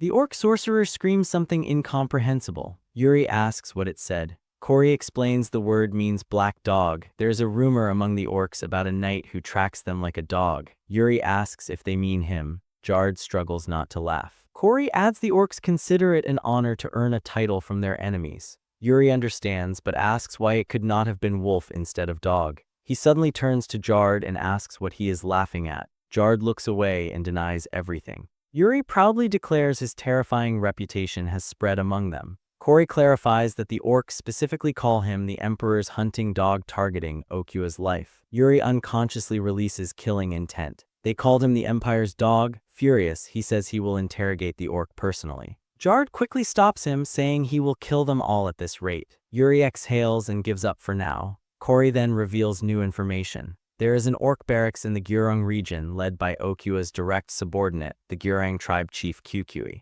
Kukui has already prepared to receive the allied forces. He unified the tribe by strength alone and is an extremely powerful warrior. According to the orcs, Kukui will swallow the allied forces before they even reach Okua. Yuri thanks Corey for the translation and leaves Jard to handle the report while he goes to inform the Supreme Commander. Instead, he receives a strange question. Ragna asks if Yuri has a lover or girlfriend. Yuri says no. Ragna asks his age, 18. Yuri asks what this has to do with anything. Ragna admits it is inappropriate during wartime, but he has a very pretty niece and was considering matchmaking. Yuri's soul visibly leaves his body. The commander then casually dismisses him, saying they can discuss it later. Yuri immediately realizes the niece must be Yakatrina. He walks back to camp screaming internally, deciding he must avoid her at all costs. Someone approaches and asks if something happened. Yuri's face lights up, thinking a savior has appeared. Sibylla asks why he is looking at her so strangely now. Yuri realizes that if he wants to avoid Ragna, he needs to pretend he's already dating someone. Someone who doesn't actually love him but owes him a debt, someone who can't easily refuse, and the only person that fits is Sibylla. He walks up and places a hand on her shoulder, completely confusing her. He asks if she remembers the time he saved her. Sibylla says she does. Yuri says he'll need her help soon and it has to be her, no one else. Then he suddenly runs off laughing, saying he'll explain later. Sibylla calls after him, telling him to at least explain first. Out of nowhere, Fennec appears behind her, startling her. He says the two of them look great together, leaving her even more confused. Fennec adds that he'll genuinely be rooting for them. Sibylla just stands there, completely stunned. The next day, while the army marches, Jard says he heard the rumors. Yuri asks what he means, and Jard explains the Supreme Commander keeps calling him because they're discussing marriage. Yuri immediately denies it and tells him to wake up. He says people must be way too bored to make gossip like that. Then Yuri notices a flock of crows circling overhead and says something feels wrong. Jard offers to scout ahead. Yuri says he'll go too. They rush forward to the front lines where the Supreme Commander stands. There they find half-eaten corpses of soldiers. Jard asks what this means. Ragna calmly calls it an amusing welcome ceremony from the orcs. Yuri realizes the orcs used human bodies as decorations. They skewered them on spears without even finishing eating them, just to send a message about human worth. Yuri warns that seeing this will destroy morale and asks permission for Brial to handle the scene. Ragna grants it. Yuri orders torches prepared and they properly cremate the bodies. Jard asks how the orcs could do something like this. Yuri tells him not to let it get to him. He calls two knights, Guinness and Dyke, telling them not to go too far and return quickly. They agree, but one of them notices something strange. The arrows point toward the ground, yet not from the same direction as the impaled bodies. It looks like they were fired from above. At that exact moment, orcs appear on the cliffs. An arrow fires, blood sprays across a knight as his friend collapses with an arrow in his back. He shouts enemy attack. Dyke wants to run, but he can't abandon Guinness. Yuri leaps forward and orders Dyke to crouch.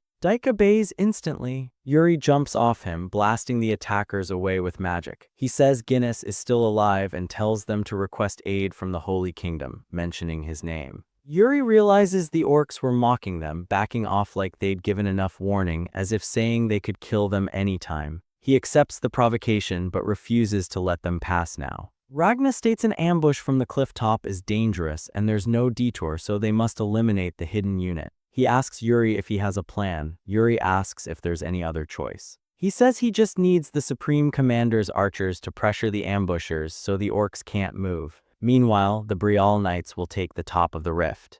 The next day, the orc ambush unit hears movement in the ravine and decides to peek down. The moment one of them looks over, arrows fly straight at him, startling the orc. The archers immediately ready another volley to keep them pinned. Ragna orders them to maintain pressure. Meanwhile, the Breakup Knights begin scaling the cliff to hunt the orcs. Yuri leads the charge, climbing first. Jard asks if he's being too hasty, wondering if they shouldn't conserve energy since a battle awaits at the top. Yuri clicks his tongue and says young knights these days have terrible stamina. He knows this is their chance while the archers buy time. If they're late, the orcs will adapt. A massive boulder suddenly rolls down the cliff. Yuri throws his flying knives into the rock face ahead, using them as footholds. He leaps upward, smashes the falling boulder apart, then drives his sword into the cliff to stop himself. He asks if everyone is all right. They answer that they are. He tells them to keep up and accelerates his climb, reaching the top first. Once up, he says he doesn't know how to thank the orcs for such a warm welcome.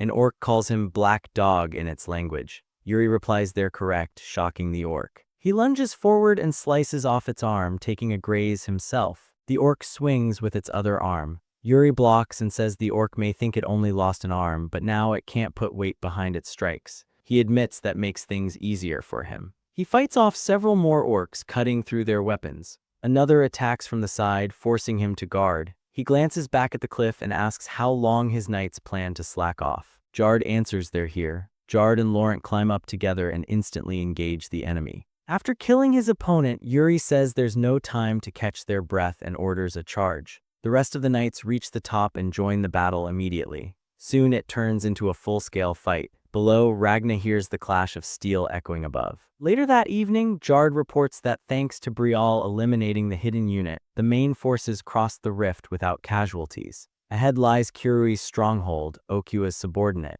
Yuri praises his knights for their work. Jard adds that the princess of the Holy Nation wanted to pass a message. Yuri asks what she said. Jard relays that although it's frustrating, Brial keeps taking all the credit. If they need priests, they should ask her. Jard then asks if something is going on between them. Yuri denies it and tells him to leave if there's nothing else to report. Jard departs, wishing him luck. Yuri says he finally thought he'd get a break and asks how long Asuna has been there. She says she found the person Yuri was looking for. Yuri calls it perfect timing and asks where he is. Asuna points to a location on the map. Yuri asks if she's saying the foreigner is inside orc territory right now, wondering if he's working with them. Asuna says the opposite. She couldn't go further due to heightened alert, but the foreigner was captured as a prisoner. She understands Yuri is interested in him, but warns him to be careful. The man appears to have deliberately allowed himself to be captured. If the allied forces interfere with him, he may even turn against them as well. Yuri asks if the foreigner really became a prisoner of war.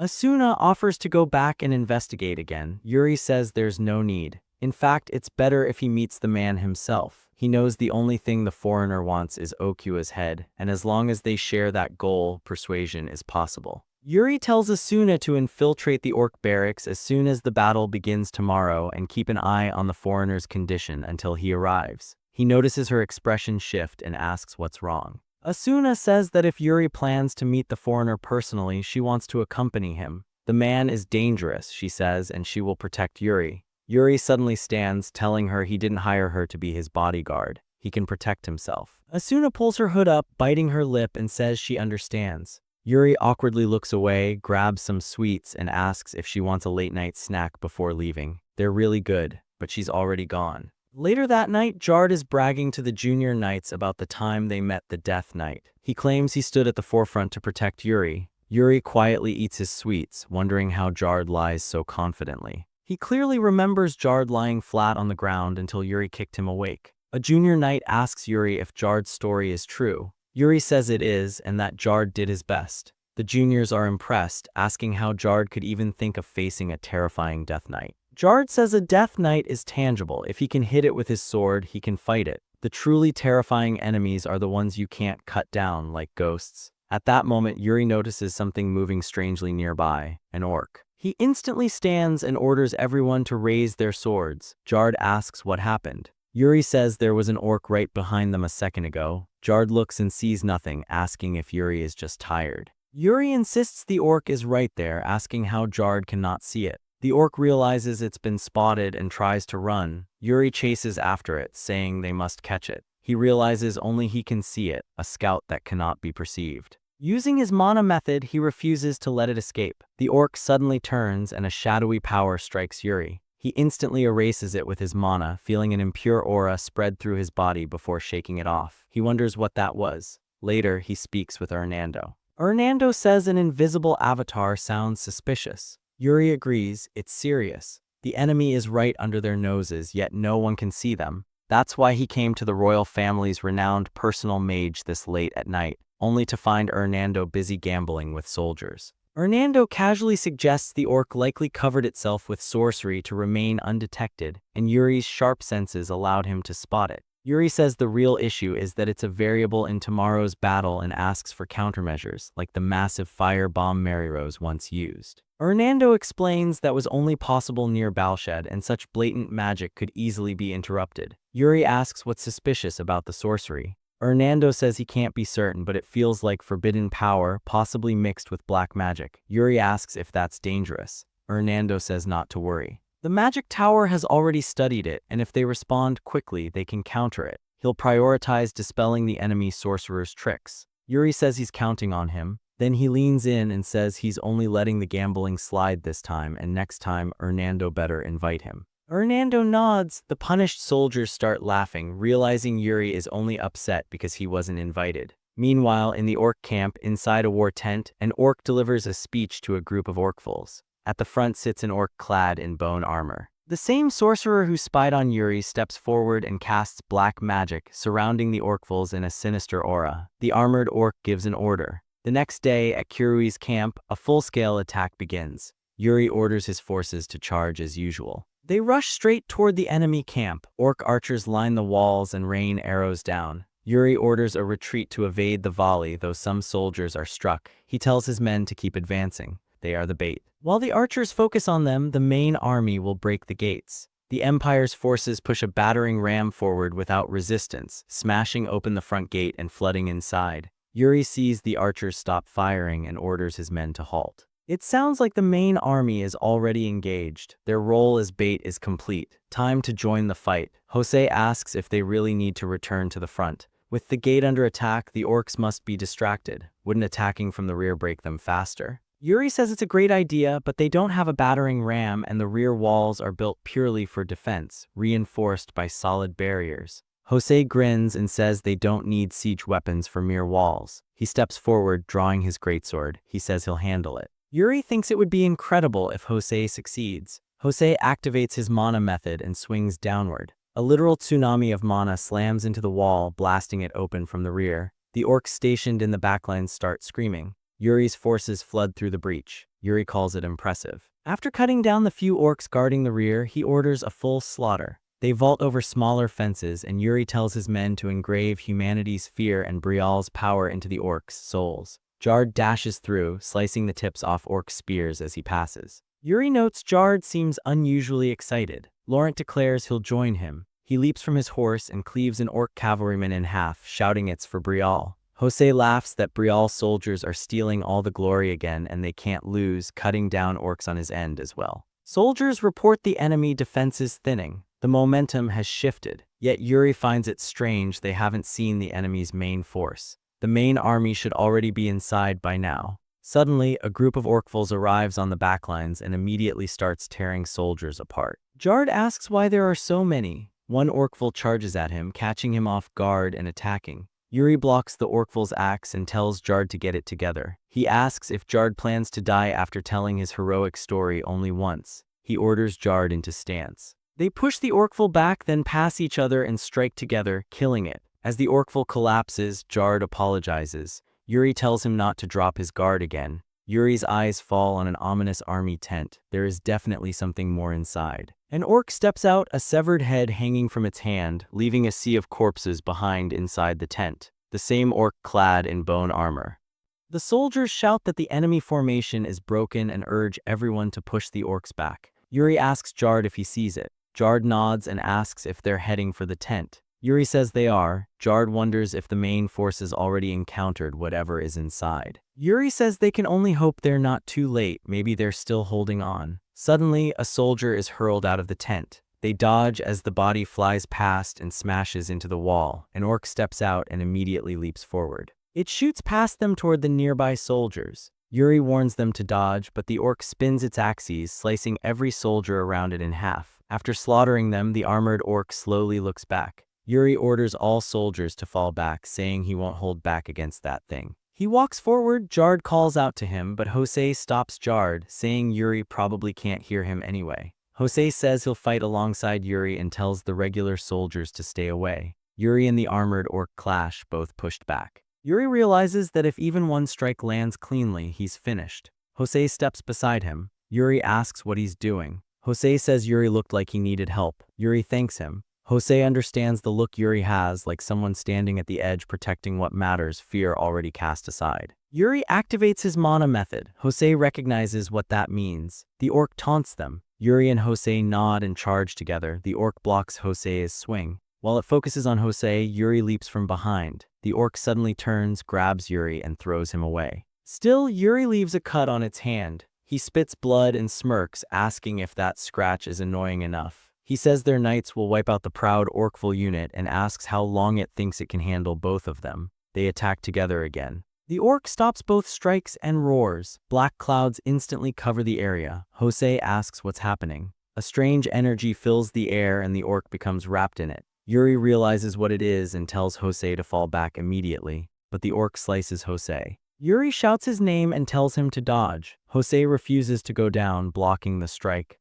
While Jose holds it, Yuri leaps over the orc's head and strikes, but his attack is easily blocked. He asks if Jose is alright. Jose says he's fine and can still fight. He notes that since being covered in black smoke, the orc's physical abilities drastically increased. Yuri agrees. It's the same sensation he felt from that phantom sorcerer before. But Hernando should already be dispelling the black magic. He wonders what's going on. The sky turns pitch black, lightning tearing across the battlefield. In an instant, the orcful unit surges with power. Their muscles swell, their presence grows heavier, and the wounds they suffered moments ago begin sealing shut like they never happened. The orcs roar and push forward. The soldiers, shaken by the sudden shift, stumble back in fear. Yuri immediately tells Jose to hold off the armored orc for a while. He rushes to assist a fallen soldier. An orcful swings its axe. Yuri knocks it aside and cross-cuts the creature's chest in one clean motion. But instead of blood, black flames burst from the wound. Yuri freezes. Inside the orc's chest, there are eyes staring back at him. Then an arm forces its way out from within the split torso. A sorcerer orc crawls out of the armored orcful's body like it was just a shell. Yuri's mind races. What the hell is this? The sorcerer reaches toward him and casts black magic. Before Yuri can react, a massive eye materializes in front of him, filling his vision. It whispers for him not to resist. The aura around it feels even darker than the black magic from before. He hears voices. His elder brothers call out to him. They look lifeless, like corpses walking, asking why he was the only one who survived, why he was still alive. Then more faces appear. Everyone from Brial who died fighting in his past life surrounds him. They accuse him. They call him shameless. They say the kingdom fell because of him. They call him a mistake, an embarrassment to the Brial family. A coward who ran away, abandoning his honor and responsibility. The eye speaks again. There was nothing he could have done. He was a failure by fate. Yuri clenches his teeth. He calls it bullshit. He explodes out of the binding darkness. Fate, predetermined future, that nonsense again. He glares at the massive eye and asks if it even knows what era they're living in. Is it still clinging to that outdated destiny script? Behind the illusion, the orc sorcerer realizes the trick isn't working. Yuri slices the black aura around him clean in half and launches forward. The sorcerer tries to bind him again. Yuri vaults over the magic and slashes, cutting deep into the sorcerer's shoulder. The black clouds blanketing the sky begin to crack. Clear blue light breaks through. The sorcerer stands there, half its body severed. It groans once and collapses. As the black energy dissipates, Yuri knows this is their moment. He shouts to the soldiers that the sorcery has been broken. The orcfuls who were dominating through fear notice it immediately. The soldiers aren't backing down anymore. Their fear is gone. Yuri turns and looks toward Jose. Jose is still locked in combat with the armored orc. The armored orc pulls its arm back and drives a brutal punch into Jose's stomach. Jose spits blood from the impact. He crashes to the ground, clutching his abdomen. The orc raises its axe to finish him. It swings down. Yuri dashes in, yelling for it to stop. Jose tries to warn him not to come closer. But in the same motion, the orc twists its body and redirects the attack toward Yuri. The axe tears through the air. Yuri stares it down and braces to take it head-on. Then, a spray of blood, the orc's hand goes flying. The armored orc screams in shock. A voice casually comments that Yuri seems like a pretty cool guy. Yuri looks up. It's the foreigner he's been searching for. With his arm severed, the armored orc drops to his knees, screaming. The foreigner grabs the orc by the horn and yanks him upright, telling him to shut up, complaining the orcs didn't even feed him properly. The foreign accent, the sturdy build, and a completely unfamiliar oriental sword style. This is definitely the man Yuri was searching for. His sword arm blurs. In a single instant, the orc commander's head is cleanly sliced off. The foreigner turns to Yuri and says he only stepped in because Yuri did something interesting, though it ended up messing up a few of his own plans. Yuri immediately bows, thanking him for the save. He praises the man's skill, his presence, even his looks, basically laying it on thick. He says anyone capable of killing an orc commander in one strike must be a famous foreigner, maybe even one of the continent's 10 strongest. The foreigner realizes Yuri knows who he is and asks what Yuri actually wants. Yuri says he knows the man intentionally allowed himself to be captured, which means his target had to be Okua, the orc king. After the armored orc Kirui dies, the remaining orcs quickly lose their will to fight.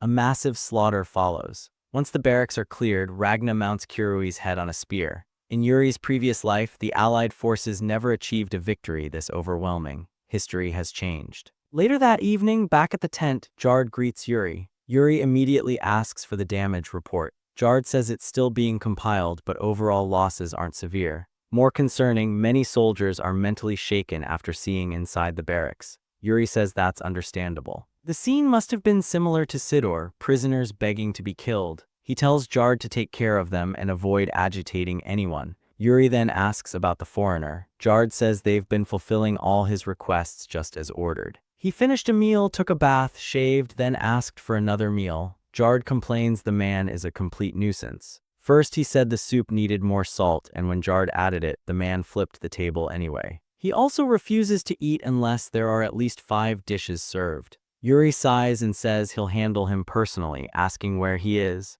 Jard says he's probably sitting by the central campfire. Yuri approaches and asks if he enjoyed the food. The man says it wasn't bad, he's finally full. Yuri asks if he can ask a few questions. The man stops him and says he'll ask first. He asks how Yuri killed the sorcerer. Standing up, he says Yuri claimed to know his objective and demands the truth. He draws his sword, warning Yuri's answer might decide whether he lives. Yuri wonders how the man suddenly speaks so fluently. He answers honestly, he doesn't fully understand it either. His mana method reacted and he cut the sorcerer down. The man asks if he means an inner energy technique. Yuri activates it, saying it's the mana method inherited from his ancestor, Erich Brial. The man says their meeting today must be fate. Yuri asks what he means. The man explains the technique and the ancestor's name are special to him. He bows. As the last direct leader of the Qingxiang sect and its messenger, Moyoung Chan offers respect to the descendant of their ancient benefactor. He says his sect never forgot the friendship with Yuri's ancestor. Yuri asks what benefactor means.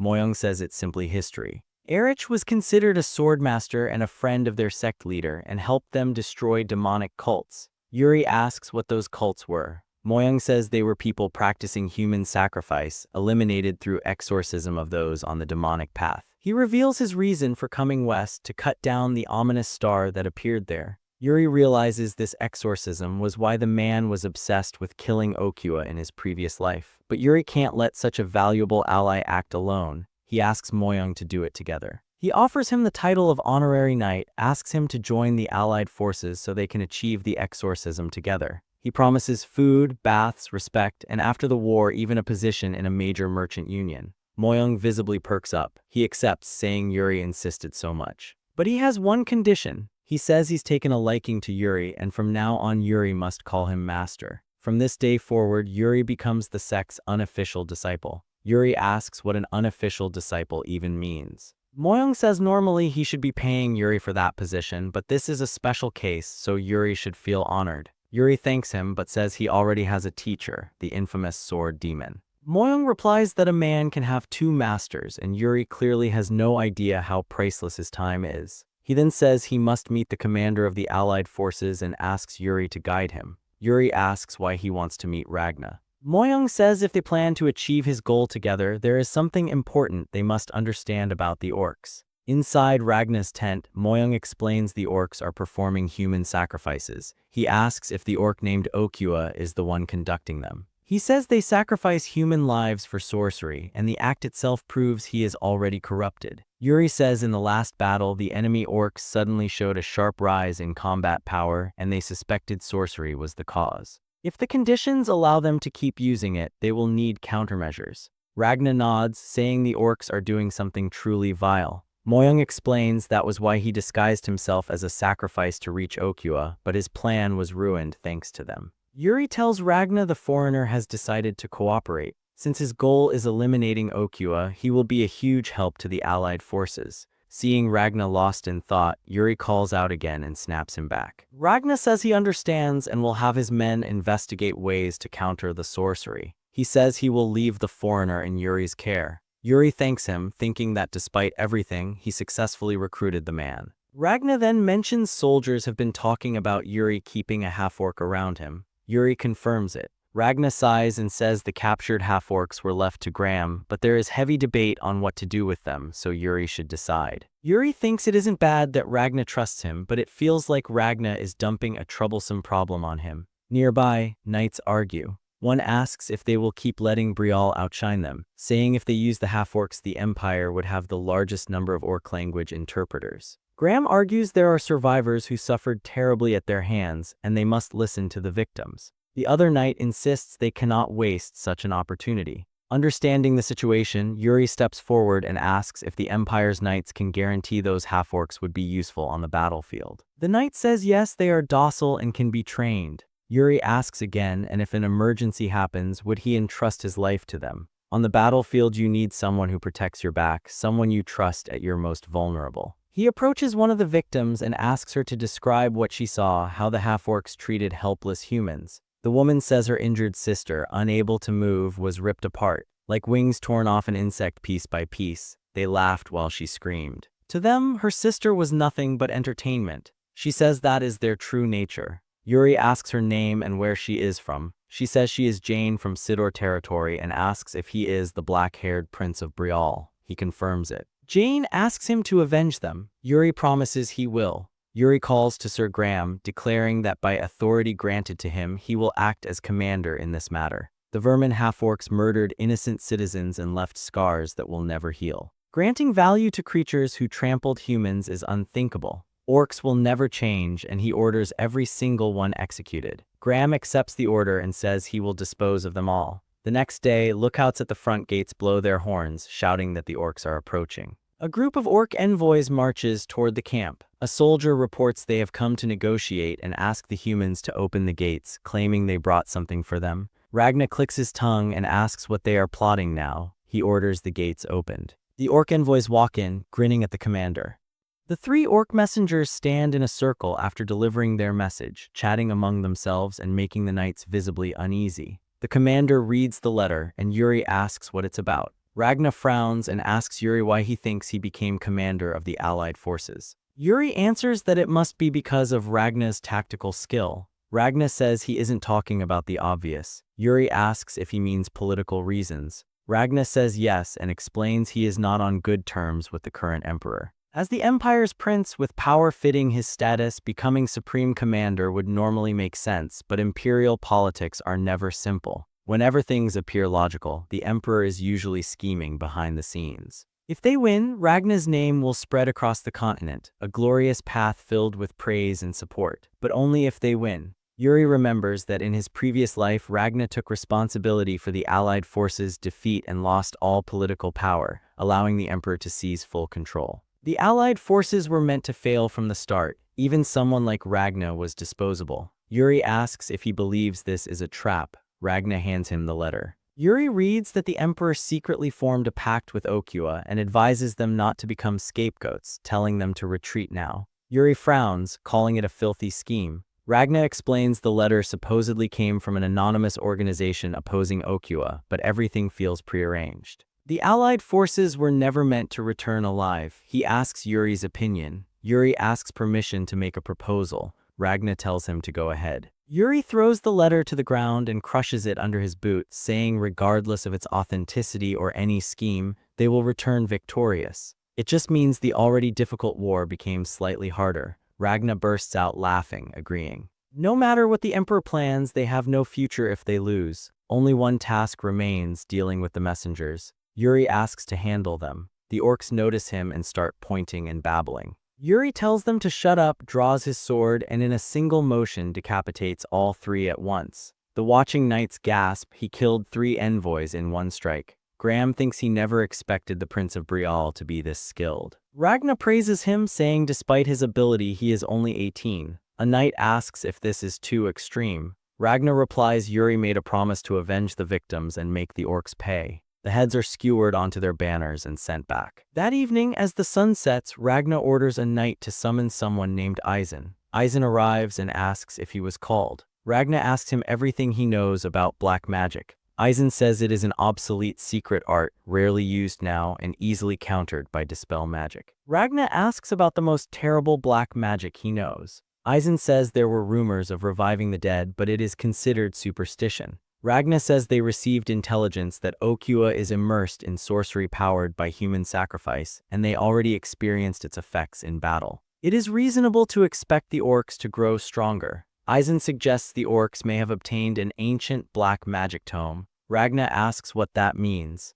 Eisen explains the plains still hide many ruins, including the ancient country of Adelvan that once existed there. From those lands came one of the 10 strongest who still protects them, the Death Knight Gert. Ragna asks what Okua plans to do with the magic. Eisen says it is speculation, but he may be trying to summon something. Ragna wonders if Okua delayed marching and exhausted his own troops to buy time. Eisen says that is likely, and if he has the tome, he may have discovered a dungeon within the ancient ruins. Ragna concludes there may still be something hidden down there. As the army marches deeper across the plains, Jard reports that support from the Balshed supply unit has been cut off. Yuri says it can't be helped. Balshed has likely been under heavy attack. Jard adds that they were ordered to prioritize securing supplies. Yuri thinks they prepared enough stock, but the situation isn't as stable as he hoped. They're now in the deepest part of the plains, closer to Okua than ever. It wouldn't be strange for an entire orc legion to ambush them and drag this into a war of attrition.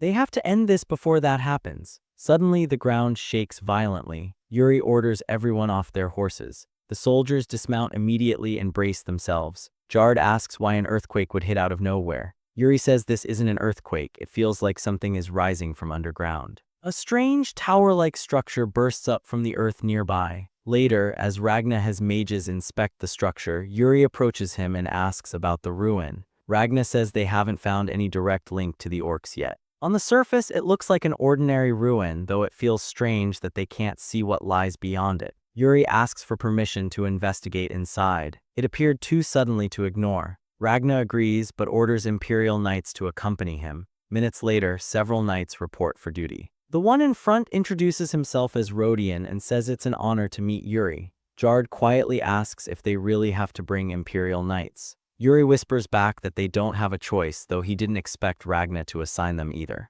He just hopes they don't have ulterior motives. They arrive at the tower entrance. Jard says the door appears locked and won't budge. He offers to check for mechanisms around the structure. Yuri places his hand on the door, saying it's fine, he can just break it slightly. The moment his mana touches the surface, mechanical sounds echo. The door swings open. Jard asks what Yuri just did. Yuri says he doesn't know. He wonders why it opens so easily, almost as if the tower had been waiting for him. He steps inside and tells everyone to follow. After a few steps, he says it's too dark and asks if Jard brought torches. Jard says he didn't. The Imperial Knights didn't either. Yuri approaches a wall lamp and channels mana into it, thinking it might respond like the door did. The lamp ignites and light spreads throughout the corridor. Jard asks if Yuri has been here before. Yuri says obviously not. They proceed deeper, Yuri warning everyone to stay alert. The Imperial Knights closely observe his every move. After walking through a sea of orc bones, they reach the end of the hall.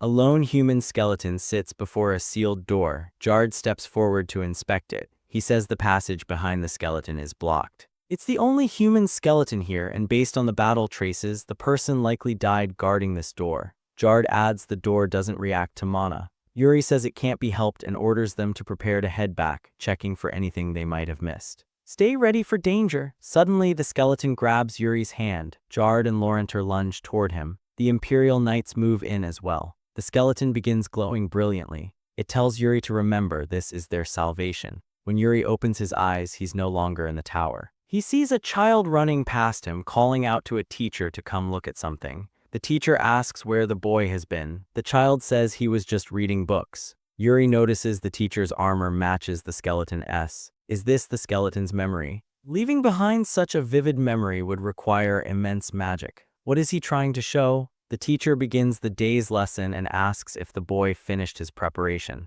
The boy avoids eye contact. The teacher tells him to just admit it if he didn't. The boy complains reading isn't fun. The teacher asks how he plans to become a proper hunter with that attitude. Yuri thinks it reminds him of Bernard's constant nagging. The teacher reaches into a pouch and pulls out a red crystal. He says it's the orc hunter's mark, proof of becoming a true hunter. The boy asks why they even have to kill orcs. Maybe they could talk things out. The teacher sighs and says it's time he learned the truth. He explains that orcs were once humans contaminated by black magic. Yuri freezes. The teacher tells of a noble obsessed with murder, killing his own people for pleasure. When royal orders banned killing, a warlock approached him with a twisted solution. The king forbade killing humans, but never said they couldn't turn humans into something else. The noble embraced black magic. His people were twisted into grotesque beings filled with hostility toward mankind. That was the birth of orcs. Yuri wonders if this is true. Were the orcs he killed descendants of those corrupted humans? The boy asks if the warlock was punished. The teacher says no. He vanished before the noble's crimes were exposed. They tried to restore the transformed people, but failed. In the end, the kingdom gave up on them. As hunters, their duty was to grant those cursed lives salvation through death. Yuri connects it all. Black magic ties to the orc sorcerer's power and to the human sacrifices Moyang mentioned. The world around him begins to fade. Time within the memory shifts. Years later, the teacher and student have aged. The student begs his teacher not to do this. The teacher tells him to let go. The student says fighting alone is suicide. The teacher says Adelvan is already finished. He cannot wait for meaningless reinforcements. Yuri recalls hearing the name Adelvan before. Nearly a decade seems to have passed since the earlier memory. The student argues they can't just throw him at the orcs as bait. The teacher says the orcs are gathering. If he waits any longer, he won't even serve as bait. The student must survive and carry on their purpose. That is the role of those who come after. The student says he won't escape far anyway. Instead, he will record everything in these ruins and pass it to future generations, the memories of the orc hunters. The teacher calls him persistent. The student declares he leaves this message for those who will one day arrive. The secrets of the orcs, the techniques and experience of the orc hunters once called the strongest in Adelvan. They may fall here, but perhaps future generations will fulfill their long-held wish. May their deaths not be in vain. Yuri feels as though the mage is looking directly at him. The mage warns him to beware the devil's tome. Yuri asks what that is. The crystal on the mage's staff shatters. Yuri snaps back to reality, still inside the ruin, the skeleton gripping his hand. He asks where they are. Jard says they never left. The skeleton glowed and Yuri vanished briefly. It's good to see him safe. Yuri says the feeling is mutual. The hunter's memories didn't feel like simple visions. It felt like recalling something long buried in his own consciousness. Jard asks what happened, saying they were worried. Yuri says he isn't sure how to explain it, he just saw something. Another tremor shakes the ruin. Yuri listens carefully. This one sounds different. It's not the tower, it's an orc attack. Jard asks why the orcs would attack now. Did they notice them entering the ruins, or was this a trap set in advance? Yuri tells him to calm down. This ruin once belonged to the orc hunters. If the remains of an old enemy suddenly appeared, of course the orcs would want to destroy it immediately. Judging by the tremors, Yuri figures the unit is riding Komodo drakes. Around 5 to 10 of them, possibly a reconnaissance squad. Jard suggests returning to the main force right away. Yuri agrees that would be the safe choice but tells the Imperial Knights to follow him. They're preparing for battle. One knight asks if they aren't retreating. Yuri says there's no need. He kneels in front of the hunter's skeleton and places his sword into its hands. Now he understands how to fight the orcs. The orc unit reaches the tower and circles it cautiously. As they approach, they sense a strange aura coming from the bushes. Confused, they hesitate. Yuri gives the order. Knights burst from the brush and strike. The orcs are cut down almost instantly. Yuri says it worked just as expected. The hunter's mark left within the ruins had a stronger effect than he imagined. Sensing enemy numbers through ground vibrations, digging traps in advance, tactics he would never have conceived before.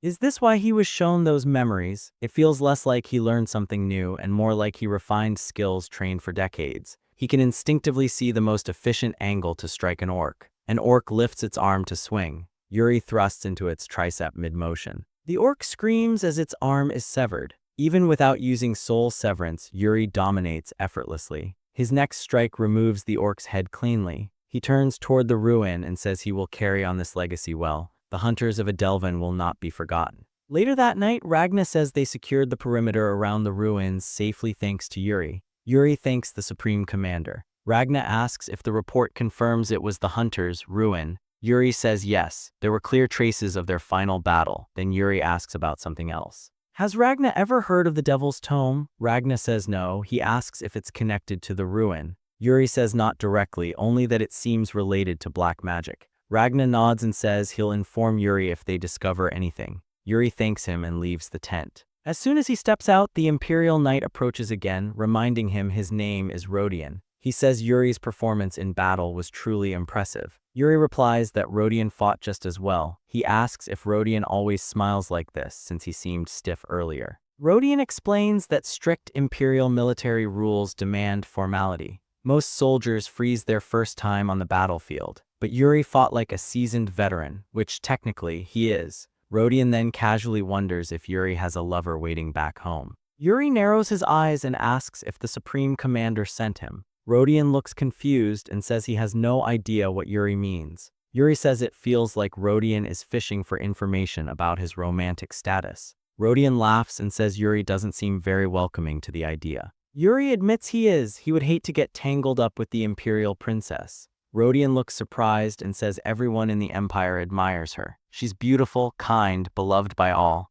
Yuri says he's sure that's true. He knows her kindness makes everyone feel specially chosen. Then he tells Rodion he already has a girlfriend, the Princess of the Holy Kingdom. He claims they're serious and care deeply for each other, silently apologizing to Sibylla in his heart. He says that's all Rodion needs to know. Rodion nods and says it's good to hear. He's planning to propose to his own lover soon, so he understands. Yuri tells him that's not something you say on a battlefield. Saying things like that guarantees something bad will happen. Right on cue, a barrel flies past them and explodes behind Yuri. Yuri sighs, see, enemy attack. Soldiers scream that the tents are on fire. Others rush to carry water, desperately trying to protect the supplies. Hernando wonders if the orcs tunneled underground. Hundreds of them have appeared in the center of the camp out of nowhere, and that is not even the worst part. Unlike last time, his dispel magic is not working. It feels like the orcs prepared for him, countering and nullifying his magic in advance. Yuri runs up and asks if the dispel is active. Hernando grits his teeth and says the enemy sorcerers must have done something to shut him down.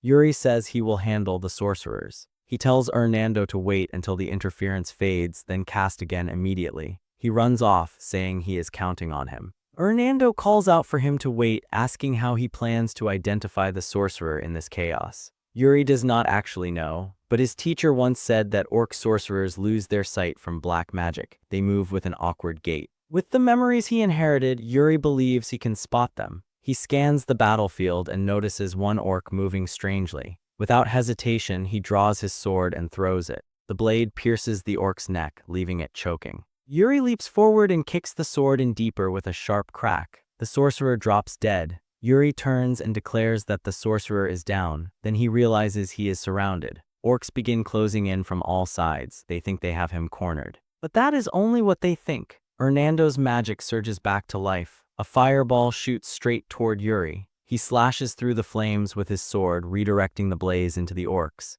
The enemies are engulfed in fire. Yuri asks if they still believe they have the advantage. And right then, more orcs burst out of the ground. Yuri mutters that his mouth must be cursed. There is no end to them. He tells Hernando to launch another fireball. Hernando hesitates, saying it seems there is another sorcerer interfering. Yuri turns toward the horde and tells them to focus on him. He realizes pushing into the center of the enemy just to eliminate a sorcerer might have been reckless. He may have gotten carried away, but he has already experienced death once. He rests his sword on his shoulder and says that even if he dies here, he will not fall in disgrace. He calls the vermin to come at him. Moyoung watches and says he likes Yuri's determination. He steps in, cutting down multiple orcs in a single swing. He says one must give their utmost effort and leave the rest to the heavens. When one is prepared to die, one truly lives. When one clings to life, one truly dies. Only someone at this level is worthy of becoming his disciple. He says he will now show Yuri the sword of his sect. Moyoung casts his technique. His blade ignites in flames. With one sweeping strike, the surrounding orcs are cleaved clean in half. Yuri thinks it is just like his father, one of the strongest men on the continent. Moyoung says he will take half of them. Yuri can handle the rest. Yuri nods and charges forward.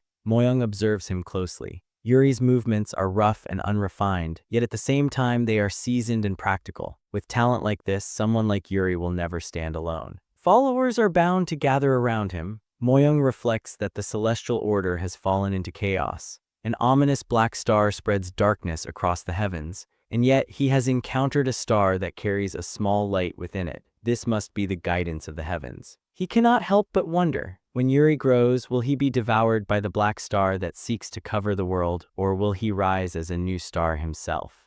As the soldiers clash with the orcs, another explosion erupts behind them. Fresh orcs begin pouring out of new holes in the ground. Yuri calls out to Jard and Laurent, telling them to hold the openings and stop anything else from coming up. They cut down the ones that already climbed out. Jard says there are too many tunnels and the creatures are moving fast underground. Yuri agrees. For a force this large to be mobilizing, something is wrong. He suspects there's more down there than just an orc sorcerer. Using the detection skills he learned from the hunters, he searches beneath the earth, trying to understand how the tunnels are being dug. He senses it, a worm-like creature burrowing through the ground. Yuri dashes toward the direction and orders them to follow. Jard asks if he's sure about this. Laurent tells Jard not to question him. Yuri is always right. They reach the epicenter where the ground keeps shaking. An orc sorcerer stands there. It chants and swings its arm forward. The ground shatters open and orcfuls leap out. Yuri says he expected they wouldn't go down without a fight. Everyone prepares for battle.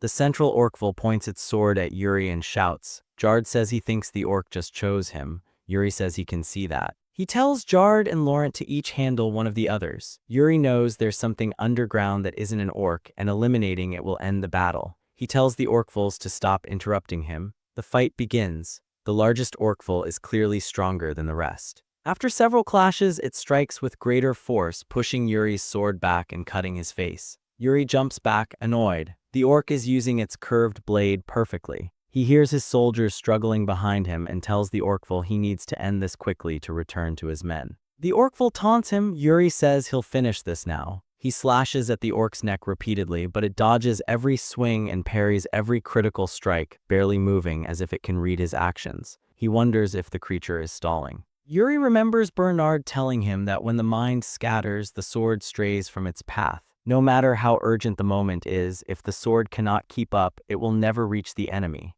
Yuri once asked what he should do in that situation. Bernard nearly struck him in the head. Yuri complained that words would have been enough instead of almost killing him. Bernard told him to make a choice. He dropped the sword and caught it with his other hand, saying combat is fluid, beyond what feels obvious, many paths exist. He told Yuri to remember why he fights on the battlefield. Back in the present, Yuri mutters that this is exactly like his master. Remembering his master's nagging clears his mind. Yuri suddenly leaps high into the air, surprising both the sorcerer and the orcful. He realizes the orc was trying to provoke him, but his true objective was always something else. He drives his blade into the ground. The earth shatters and something begins to emerge. The tunneling worm bursts out. Yuri swings at it, saying sometimes it's best to just charge straight in like this. The worm lets out one final roar as it dies. Jard hears it and searches for Yuri. Yuri is standing before the orcful and the corpse of the worm. Then he drops to one knee. He exhausted all the mana in his body and even his core.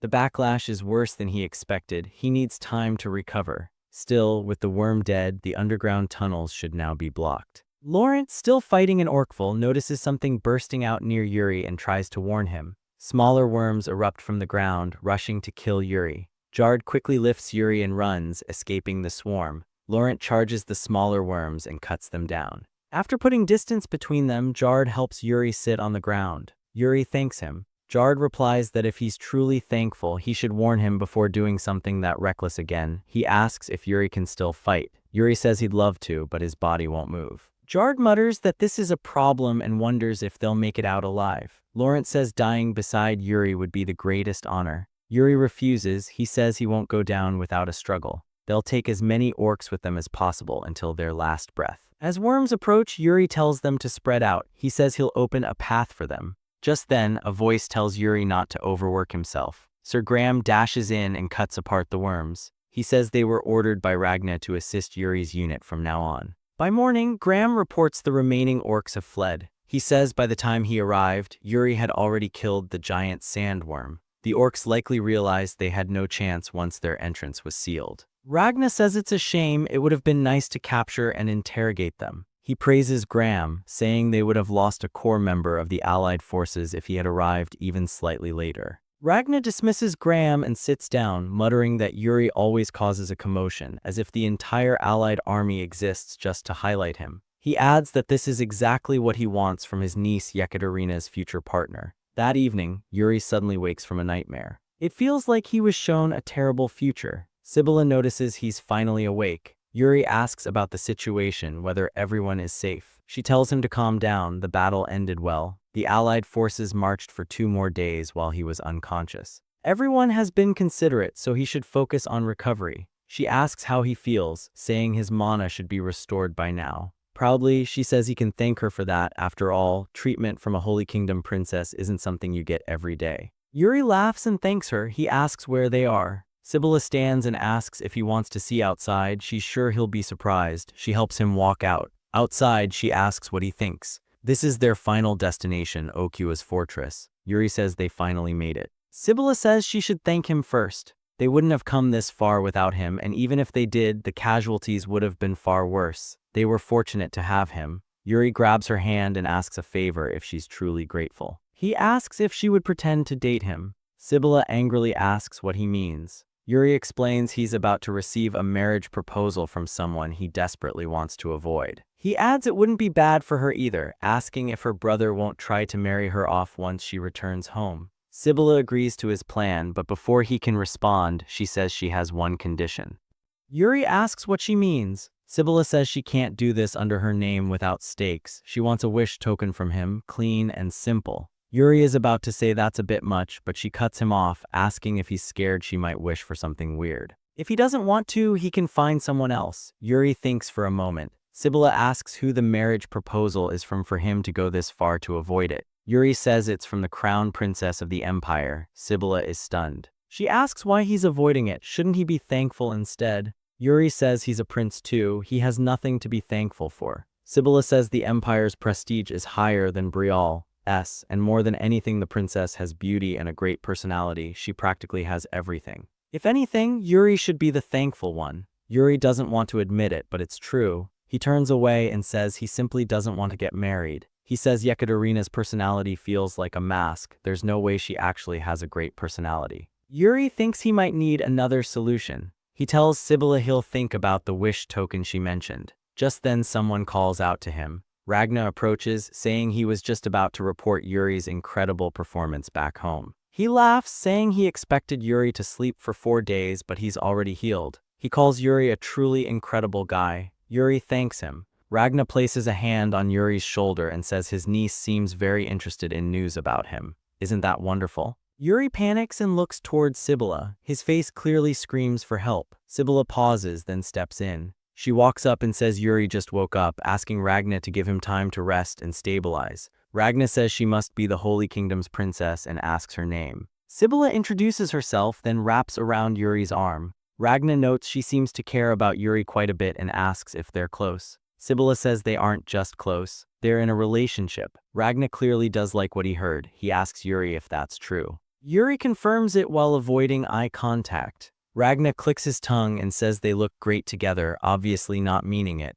He changes the topic. They'll talk later. Soon they will face the final battle against Okua. Because of the relentless battles and long march, they'll advance only after proper rest. They must be fully prepared for the long-awaited final battle. Conversely, the orcs will try exploiting their vulnerability in new ways. But they have powerful individuals from across the continent, from the Empire and the Holy Kingdom. They cannot lose to mere orcs. From now on, they will exterminate those filthy creatures of unknown origin and make their names known across the continent. Yuri joined the Allied forces with one purpose: to undo the failures of his previous life. He advanced all the way to Okua's doorstep without a single defeat. 5 years have passed since he returned to his 13-year-old self. Since then, he trained his body and sword, reclaimed his ancestors' legacy, and gathered companions bound by fate. A far better path than before. Now he stands shoulder to shoulder with the continent's strongest and finally faces the very culprit behind Brial's fall. His only purpose is to stop Brial's destruction. This time, he will protect his nation. A few days later, at the imperial palace of the Granzian Empire, nobles enjoy a party. One lady asks if they heard the news about the Allied forces. Another says she's interested and asks if there's anything noteworthy. The lady says the Allied forces will soon fight their final battle. Another says she heard they're undefeated. A man says that's expected from Prince Ragna. He's incredible, though the Emperor barely acknowledges him. Another warns him not to say such things in the palace. A lady says enough of the boring topic. They should talk about Brial's third prince performing brilliantly in the war. The others say of course they've heard. They ask if she has any news about him. Someone enters unnoticed behind them. The lady says she heard Prince Yuri is discussing a marriage proposal with Princess Sibylla of the Holy Kingdom. The maids bow to the person who just entered. Yakatrina stands behind the nobles. They continue chatting, saying love born on the battlefield is so romantic. Yakatrina speaks. The nobles freeze. They bow, greeting her with honor. She asks about the story they mentioned regarding Yuri. She wants the details. Her usual smile is gone. Soldiers from different countries gather together, chatting about opening businesses back home, sharing stories about food from their lands and what they'll do once the war ends. The Bruisin Knight Prion walks through the camp and thinks everyone's been getting along lately. He still remembers the first day when they wouldn't even speak to each other. Some Brial knights say they've apparently become popular in the Empire. His friend says it's not them, it's either Prince Ragna or the Prince of Brial. The first guy admits he's jealous. Prion thinks the Prince of Brial left a strong impression from the very beginning. And it's true, he achieved overwhelming results. The one who created this atmosphere and united everyone to fight as one was also him. Jose spots Prion and asks when he arrived. Prion says he saw the two sparring and came to watch. Yuri says it sounds like Prion wants to join in. He adds that he can tell his master Moyoung if Prion wants to spar too. Prion says he's fine. Jose tells Yuri he should visit Bruisin after the war, saying he wants to show him the Sea of Bruisin. Yuri says he'll remember and suggests they hold a feast once the war is over and they've defeated the orcs. Suddenly the watchtower bell rings. The enemy is attacking. Ragna orders the army to prepare for battle. Yuri looks ahead and says there are so many he can't even see the horizon. Laurent reports the other front is the same. Their camp has been completely surrounded by the orc army. Yuri turns to Jard and asks if he's scared, noticing how quiet he's become. Jard says there's no way he'd be scared, sounding annoyed. Yuri says Jard has changed. Back then, he would have complained about getting dragged into troublesome affairs like this. Jard asks when exactly Yuri is talking about. Yuri says he just means they've come a long way and they'll go even further. Amid the sea of orcs, they spot one far larger than the rest. Yuri realizes that must be Okua, the orc king. The orcs begin roaring. The soldiers blow their horns, signaling Ragna's order to charge. The army rushes forward. Yuri tells his soldiers they're fighting for Brial. Battle erupts. After clearing the first wave, Yuri tells everyone to stay focused. Jard suddenly looks up and asks why the sky turned black. Wyverns fill the air, each carrying orc archers. They fire at Yuri. He asks if this is how they want to play. He uses elemental knife. Wind bursts outward and stops every arrow. He throws the knife forward, saying he needs to break their momentum. An orc archer drops. Yuri leaps onto a horse, then launches himself into the air toward a wyvern. He grabs the leash and climbs onto its back, the orc falling to the ground. He asks if they thought they could dominate the battlefield from the sky. He says he'll make sure every last one crashes to their death, activating elemental knife again. While the ground forces continue fighting, a knight approaches Ragna and reports that the archers are ready to shoot down the wyverns. Ragna doesn't respond. The knight steps closer to get his attention. Ragna calmly says he genuinely thinks Yuri is insane, watching him fly around on a wyvern. Up in the sky, Yuri notices archers aiming at him. He braces himself. Arrows rain toward him. He snaps them midair before they can hit him or the wyvern. Yuri admits the wyvern is better than he expected. He tells it there's no point dying for stupid orcs and asks if it will help him instead. In return, he'll save its friends too. The wyvern roars fiercely. Yuri grins, saying that reaction means it understands. He tells it to go wild. They charge straight toward the orc archers. Yuri says they're breaking through the front. He cuts down an orc as they fly past. 2 more wyverns chase from behind. Yuri has his wyvern climb sharply, forcing the 2 enemies close together. Then he jumps. He says he'll finish them in one clean strike. He throws his sword. It twists through the air, cutting down both orcs at once.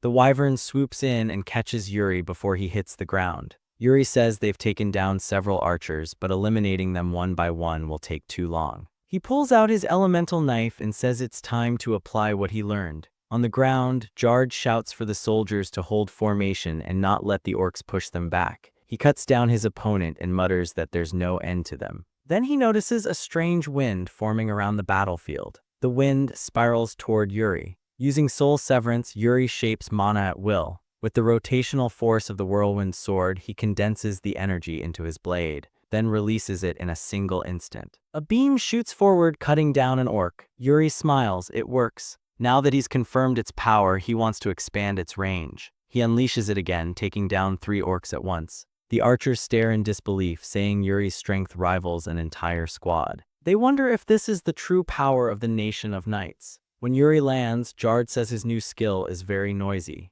Yuri asks why Jard starts nagging the moment he returns. He asks if his new technique wasn't cool, saying he's naming it spinning. Jard says it's fine, quietly thinking Yuri has terrible naming sense. Yuri asks about the situation on the ground. Jard says thanks to Yuri there's no damage from the air, but that's about it. The clash between main forces is intense. If even one point collapses, their formation will break. Yuri asks if he should assist. He turns to an archer and asks his name. The man introduces himself as Gaunt Merchant, Knight of Joheim and Baron of Fevin. He says it's an honor to meet Yuri. Yuri acknowledges him as one of their strongest allies and tells him to call for him anytime he's needed. He turns back and says they need to push the orcs further. He asks Jard if he's already tired. Jard says he's not. Yuri says the more they swing their swords, the more lives they save. They must hold the front line. Jard nods. The battle continues without pause. Many knights fall. Many orcs fall with them. The battlefield fills with screams and clashing steel. As the fight nears its end, the sun sets over a silence paid for in blood.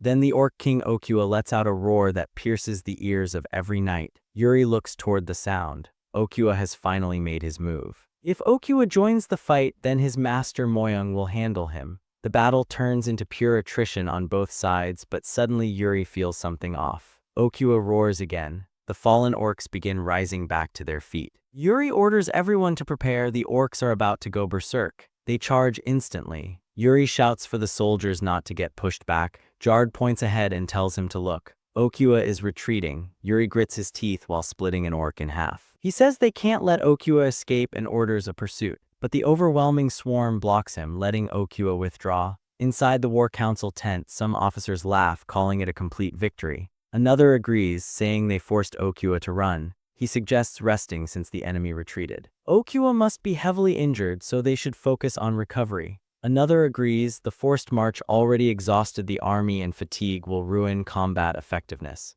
Yuri cuts in, saying they're talking nonsense. He asks if they forgot they're deep in enemy territory. They have no idea what Okua is planning, yet they want to rest here. Okua controls the orcs and he might be hiding something worse. They must chase him immediately. Ragna says the mages observed Okua's camp during battle. They reported an ominous aura rising from it. They cannot afford delay. They will march at dawn. Everyone must prepare. After the others leave, Ragna calls Yuri aside. He says what they discuss must stay between them and takes out a necklace. Yuri agrees. Ragna presses the orb, forming a barrier that blocks sound. He admits he hesitated telling a non-imperial, but Yuri is the only one he trusts. He asks if Yuri remembers the torn letter they found before. Yuri recalls it mentioned the emperor made a secret deal with Okua. Ragna reveals someone inside the empire uses black magic. They witnessed what Okua can do with it, even raising the dead. He doesn't know how far the influence spreads. Yuri asks if there's a traitor among the allied forces.